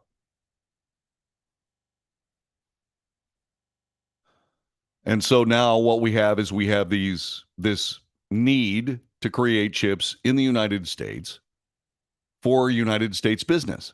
In the meantime, of course, cars that rely on these chips are sold without the features these chips provide because all this stuff is happening. And so, yeah, I can see the Congress doing something about it. I actually agree with the idea that we probably should do something about it. A $52 billion handout from the government of the United States to the semiconductor industry. Well, that seems lavish. Seems to me that you could do it with, I don't know, government contracts. Listen, we have a lot of chips that we have to replace in our aircraft and our weapons and so on and so forth. Why don't you just issue a contract and let the people bid on it? And instead of just giving a blanket $52 billion to the industry, why don't we force them to work for it? But then again, I guess, that's that non-common sense in the Washington context that just doesn't make sense to those people. No, we're going to give them $52 billion. No, okay. All right. Gary Abshire looked up mollycoddle to treat someone in an indulgent or overprotective way. Yes, that's exactly what we're doing. And somebody needs to explain to me why we do it. This is just gross misconduct. It's awful. So, while most of us agree that the United States should be making its own integrated chips, its own semiconductors, Paul Pelosi finds that there's a $52 billion bill out there, and he goes, I think I'll go get myself some stock options. And he did. Did he talk to Nancy Pelosi directly about it? No.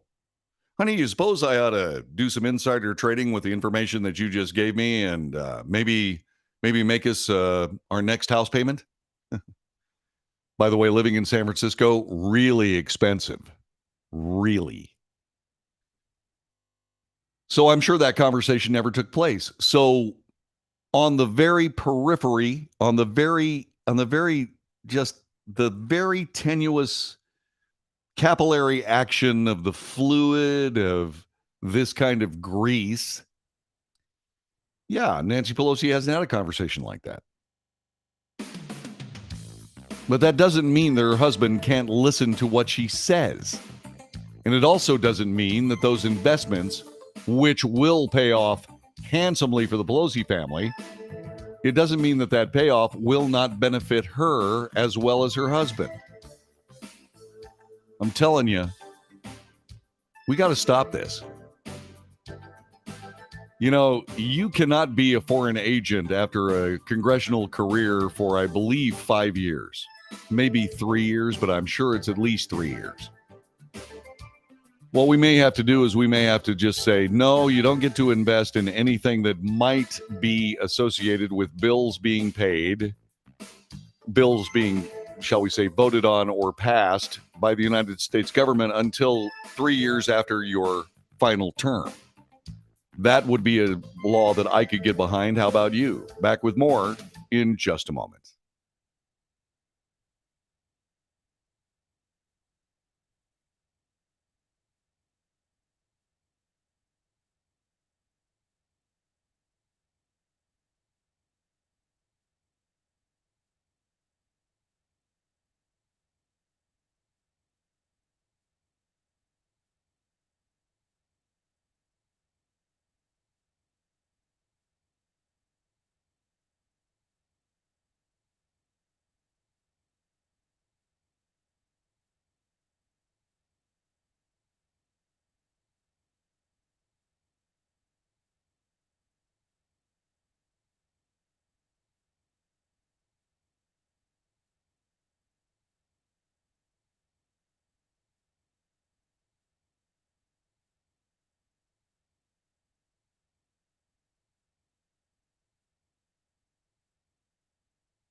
This is the Wells Report. I am John David Wells. Thanks for being with us today. We're talking a little bit about the Pelosi's and their very lucrative investments made by Paul Pelosi, Nancy Pelosi, the Speaker of the House's husband.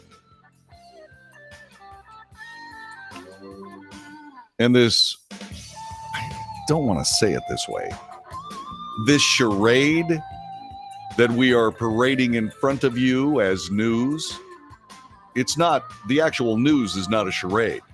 The charade that it is not improper, that's the charade part. It's absolutely improper. Absolutely improper.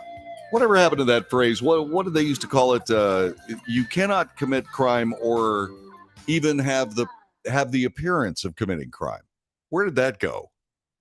Oh, that's right. That's right. A particular political party is currently in charge, and therefore whatever their members do is perfectly okay. And it happens over and over and over. Why? How come more Americans aren't upset by this? Well, glad you asked the question. Fox News, the Wells Report, noted other news sources have reported this story virtually from its inception. We've been right on top of this from the beginning. But guess who hasn't been? Paul Pelosi, House Speaker Nancy Pelosi's husband, made a stock purchase, this from Fox News, of over $1 million in a computer chip company. It's between $1 and $5 million, with $52 billion going into the industry any day now. I would suggest that it's more like 5 million than 1 million, but 5 million looks so disgusting in print. Whatever. So why don't more people know about it? Well, it could be because of this. CNN, MSNBC, ABC, CBS, NBC failed to mention Paul Pelosi on the air from when the story broke July 15th through prime time Monday of this week. This according to a search of transcripts conducted by Fox News Digital. Curtis Houck is the managing editor of the right-leaning media watchdog Newsbusters, said it was no accident the liberal media has made the decision to ignore the story that could damage Speaker Pelosi. Quote, for those that are aware of it, they have zero comprehension and or shame to realize how it's a quintessential story of how the elites work for their own financial benefit, not that of the American people. If this were Kevin McCarthy's wife, there would be zero question as to whether or not ABC, CBS, CNN, MSNBC, and NBC would have full reports about it with snarky chyrons. Those are the little things like this. See these? If you're watching, you see this right here, the Wells Report. That's a chyron, and then my name down here. That's a chyron, and then the little crawl. That's also chyron. By the way, in case you're wondering, if you look up there where the chat room is, it's the Wells Report logo. That's called a bug, in case you're wondering. Anyway, that being said, if this had been Speaker Kevin McCarthy, or if this had been Ivanka Trump, or if it had been any of the Trump kids, what do you think would have been happening right now? Same goes for major newspapers. A1 stories would be guaranteed, but because it involves Paul Pelosi, they'd rather play ball with their friends than avoid drawing the ire of the Speaker's office. In 2020, Republican Senator Richard Burr of North Carolina and other high-profile lawmakers came under fire for stock sales in the run-up of the COVID-19 pandemic that were suspected to have been made on confidential information about the pending outbreak. CNN, MSNBC, ABC, CBS, and NBC all covered the story. The Rachel Maddow show even featured a lengthy commentary about it. But then again, when are her commentaries ever anything except lengthy? Got to have a mainstream media. Just got to have a mainstream media. I hope we have one someday. Back with more in a moment.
This is the Wells Report. I am John David Wells.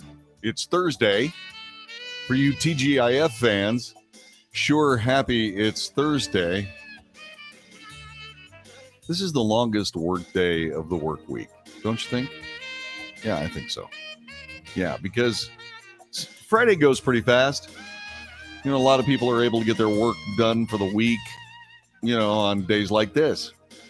Or in the morning of Friday, and they just sort of, you know, because sometimes just say, gosh, you know, I'm going to go and lollygaggle. I'm going to go lollygag around on the rest of the workday on Friday. So Friday's not really, but for the Thursday, man, golly, you got to get all that stuff down so you can lollygag. Okay, so Ford Motor Company has workers that are mostly members of the United Auto Workers. I'm sorry, I Bidened that one, didn't I? Oh, I shouldn't have said that. Too soon? Ford Motor Company has a bunch of workers, most workers that they employ are members of the United Auto Workers Union. The United Auto Workers Union routinely will endorse various people for various political offices, including the President of the United States. The UAW endorsed Joe Biden to be the President of the United States in 2020. And Joe Biden has, you know, worked as hard as he possibly could to curry that vote and has talked about great union jobs and so on, although he hasn't been saying it recently. And he's also been talking about going to green energy sources. Green energy sources. We gotta have electric cars. Yeah. And so, in varying degrees, the big three automakers are giving us electric cars. They are a boondoggle. They are as inefficient as can possibly be. It takes you 15 minutes to recharge your gasoline-powered car. It takes hours to recharge your electric car. Walmart is smart. They're putting electric charging stations outside of their stores. And you know, you go into most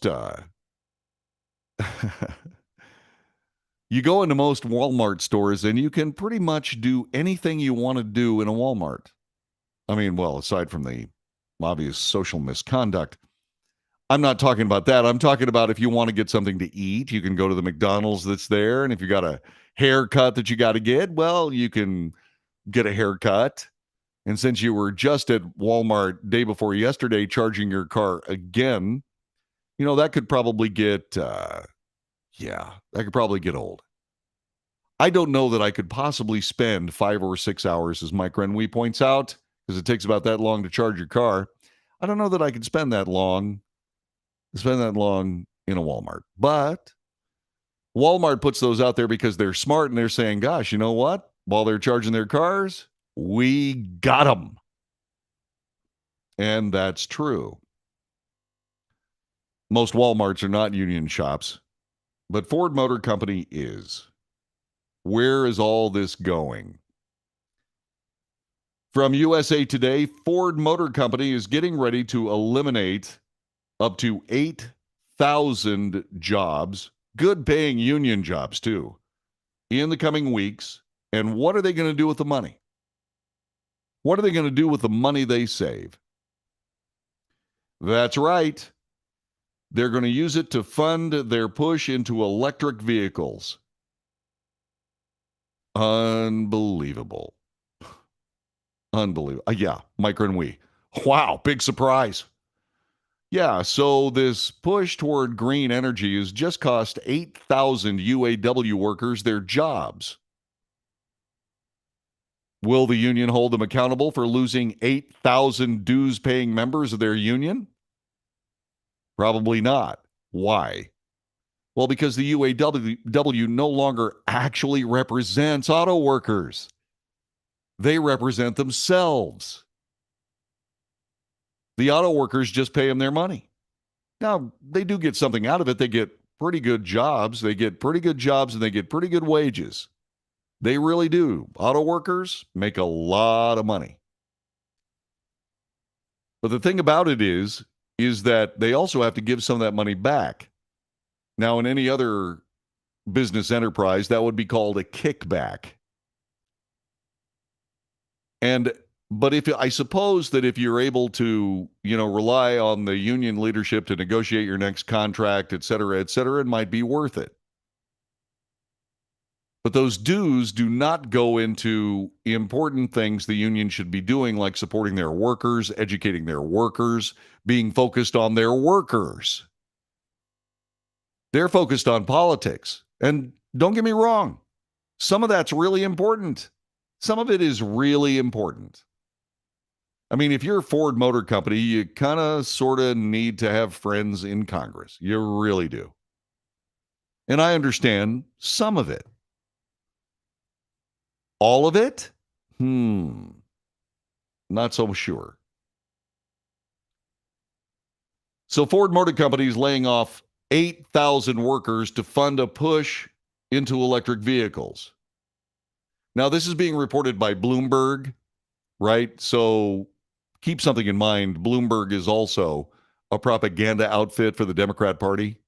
That's just what they do. So you got to take all of this with a grain of salt.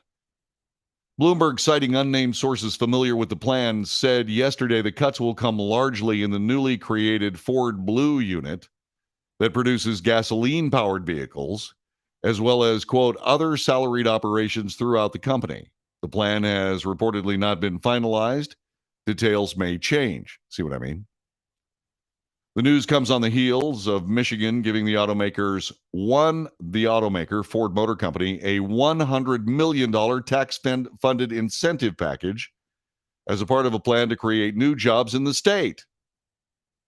What are they getting for their money? What is Michigan getting for Michigan taxpayers' money to the tune of $100 million? 8,000 more people on the unemployment rolls. That's what they're getting. Bloomberg report does not mention how many jobs might be cut in Michigan. Ford spokesman Mark Truby told the Detroit Free Press, well, he can't confirm the Bloomberg report. Yeah. Meanwhile, in the corner offices of the big buildings in Detroit, the Ford Motor Company execs, actually it's Dearborn, the Ford Motor Company execs are saying, okay, who is spilling the beans? Now, it might be a corporate direction to spill the beans. That could be. Anyway, here's the situation. Ford CEO Jim Farley said he has plans to slash $3 billion in costs by 2026, and he wants to turn Ford Blue into, quote, the profit and cash engine for the entire enterprise, unquote. Well, if this is true, Ford is going all in on electric cars. That's a mistake. And I find it interesting that they're going to cut workers in the gasoline end of the business, the gasoline-powered car end of the business. Of course, that's the only place they have because they really don't have this electric division up yet. Unbelievable. In March, Farley restructured the automaker to create two businesses, the Model E unit to help develop EVs, electric vehicles, and Ford Blue to focus on internal combustion engine vehicles such as the popular Ford 150, the Mustang, and the Bronco SUV.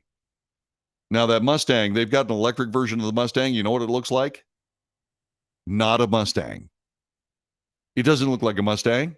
Doesn't look anything like a Mustang. You know what these people are going to be doing? These people are going to be sitting on hundreds of thousands, if not millions, of electric vehicles while the used car industry blossoms. And then all that money that the Ford Motor Company's been giving to the politicians and so on, all that money is going to hopefully pay off. Because what they're going to end up doing is they're going to have to say, okay, so you're going to have to make gasoline-powered cars illegal.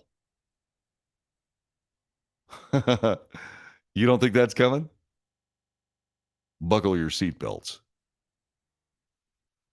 So Bloomberg has reported, and once again, you got to keep in mind, this is Bloomberg, the job cuts are expected to hit a variety of operational functions among the white-collar workforce. They may come in phases, but likely to begin this summer.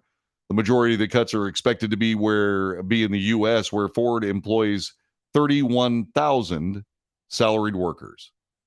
Ford has declined to comment on speculation about its business. Spokesman T.R. Reid said in an email to the Free Press, quote, "As we've said lots of times, to deliver our Ford Plus transformation and lead an exciting and disruptive new era of electric and connected vehicles, we're shaping our work and modernizing our organizations across the automotive business units and the entire company. We've laid out clear targets for our cost structure so that we're lean and fully competitive with the best in the industry." That's what you call jargon. Look that one up, Greg. Just in case you're wondering. Gary, look that one up. Jargon. By the way, you won't find gobbledygookian. Okay, that's mine. That's my exclusive property. In March, Farley boosted Ford spending on EVs to $50 billion. That's up from $30 billion through 2026. He set a plan to build 2 million EVs a year by 2026. Last year, Ford sold 27,140 EVs. You know, I was just thinking about what I said a minute ago about how in order for this to work, Ford Motor Company is going to have to hit their politician friends to illegalize gasoline-powered cars. And I'm sure that there might have been a whole bunch of people rolling their eyes, like, that's going to never happen. You yourself say we're not going to walk away from petroleum and natural gas and coal. You said that yourself. Do you remember the General Electric light bulbs? Remember? General Electric came up with these really wonderful, like swirly light bulbs that were going to replace incandescent bulbs. And they went all in on it. They just went all in. And they made a lot of money. Is it because that everybody was clamoring for these neon-powered bulbs? Which, by the way, if you break one in your kitchen, it's a hazmat site? No. They made a whole lot of money because the follow-on legislation from the U.S. Congress illegalized incandescent bulbs, the ones that you've always had. Whatever happened to that business? Well, people said, my God, these bulbs suck. And other people said, well, now, wait a minute. We've got LED technology. We can give you the same efficiency of electrical use. And you don't have to worry about your house becoming a hazmat site. I buy LED bulbs in my house. That's all I have. This room is lit with LED bulbs. Beautiful. Daylight. It's fantastic. I really like it. You know what's even better? If you drop one from a step ladder that you happen to be on while you're changing the bulbs, it hits your tile floor and bounces. Yeah, these are much better bulbs. Did GE make the ones I buy? No, they didn't. But for a brief shining moment, General Electric had all this business. Not only did they make the bulbs themselves, but they also sold the licenses to make bulbs. And for about 2-3 years, you had these swirly little bulbs. Yeah. Gary Absher says, yeah, like I needed to break one of those neon light bulbs to have a hazmat site in my kitchen.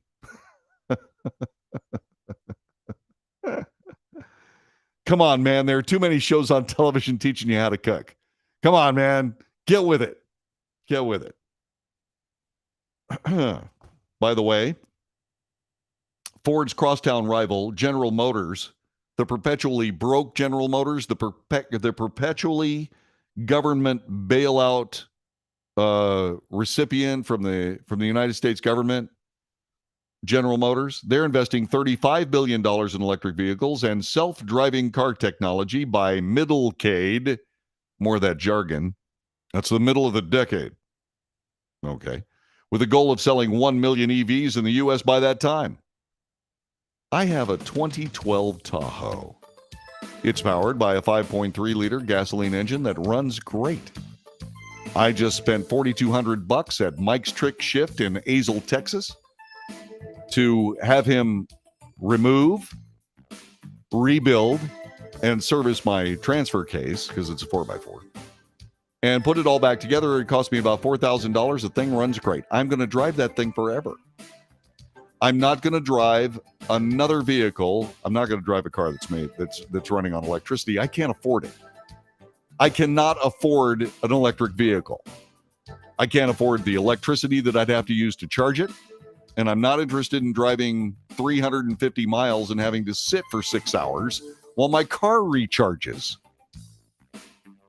Okay? I'm not. I'm just going to drive my Tahoe until I stop driving. Then I'm going to get a horse. After all, it is Texas. This is the Wells Report.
A bunch of years ago, comedian David Steinberg was talking about how America was losing its sense of humor and that political correctness was destroying comedy in the U.S.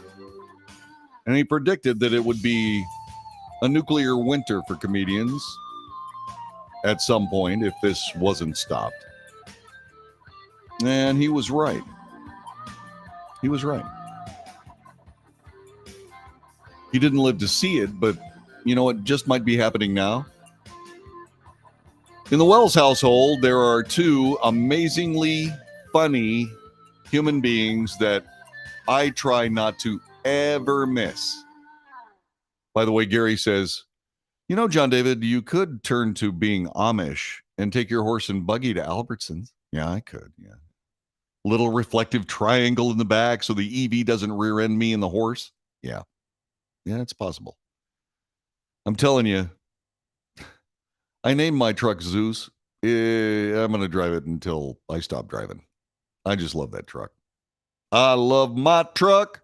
Anyway, there are two people that we think are perhaps the funniest human beings on the planet. One of them is Jeff Dunham. Jeff Dunham cracks us up.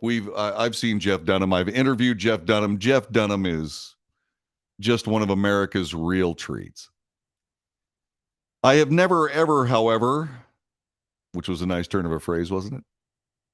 I've never been able to interview Dave Chappelle, and I really want to, because of my humor tends to the corrosive. I got to be honest with you. I have a broad spectrum of things that I think are funny, but there's just this little corner up there in the upper right side of the palette that's really kind of rough. And I really love Dave Chappelle's humor. And I was rolling my eyes and shaking my head today when I found out that the venue he picked to go to Minneapolis, why would he go there? He wants to go to Minneapolis and do a comedy show. Well, that's fine. So he picked First Avenue. That's a performance venue. And then people started being outraged. What are you doing, Dave Chappelle? He's a white supremacist. Anyway, First Avenue canceled the show. And then virtue signaled by saying in a tweet, "We hear you. Tonight's Dave Chappelle show has been canceled at First Avenue, is moving to the Varsity Theater. See our full statement for more." The Dave Chappelle show tonight at First Avenue has been canceled and is moving to the Varsity Theater. To staff, artists, and our community, we hear you, and we are sorry. We know we must hold ourselves to the highest standards, and we know we let you down. We're not just a black box with people in it. Oh, racist much? And we understand that First Avenue is not just a room, but a meaningful beyond our walls. Yeah, we're much bigger than just a performance venue. We're a societal icon in Minneapolis. Whatever. The First Avenue team and you have worked hard to make our venues the safest spaces in the country. Safe spaces. And we will continue with that mission. We believe in diverse voices, unless it's Dave Chappelle. And the freedom of artistic expression, unless it's Dave Chappelle. But in honoring that, we lost sight of the impact that this would have. We know that there are some who will not agree with this decision. Dave Chappelle. You are welcome to send feedback. We'll ignore it, but you're welcome to send it. If you're a ticket holder, look for an email with information on your tickets transferred to the show at the Varsity Theater. Yeah. A representative for Chappelle did not immediately respond to Fox News' request for comment. A new Netflix comedy special from Chappelle was released under the radar earlier this month through the streaming giant and focused on a speech that he gave at his alma mater after declining the offer from the school to rename a theater after him following his transphobic joke controversy. It's a joke. Not transsexuals. I'm talking about it's a joke. Okay? It's humor. How about you leather up, cupcake? Yeah. Tim Young said just what I said. I didn't read this first. We believe in diverse voices, except the voices we don't agree with, said comedian Tim Young. Young also tweeted that every time a Chappelle show is canceled, Republicans gain votes. That's true. The Hodge twins, two conservative twin brothers who do professional stand-up, said that First Avenue canceled one of their shows in Georgia a few weeks prior. Title Executive Vice President and Editor-in-Chief Tony Gervino slammed the venue, posting a picture of Gigi Allen's First Avenue star alongside the caption, "We believe in diverse voices." not just diversity. Wow. The Blaze, Tyler Carditis said this: we believe in diverse voices and the freedom of artistic expression, but in honoring that, we overlooked how fragile, humorless, and unhinged many of you had become. We're scared now. Please leave us alone. Federalist editor-in-chief Molly Hemingway, somebody that I really want to meet someday, said, quote, your totalitarian censorship and hatred of free expression is un-American and terrifying. Long live Dave Chappelle. Dave? Man, don't listen to these people. Just keep being one of the funniest human beings I've ever seen in my life. God bless you and yours. As Susan says, make good decisions. Be safe. And I'll see you tomorrow for another edition of the Wells Report. All right, wonderful people. Wonderful people. Have yourself a wonderful evening. I'm going to go have a beverage. That's what I'm going to do. So until tomorrow, be you. I'll be me.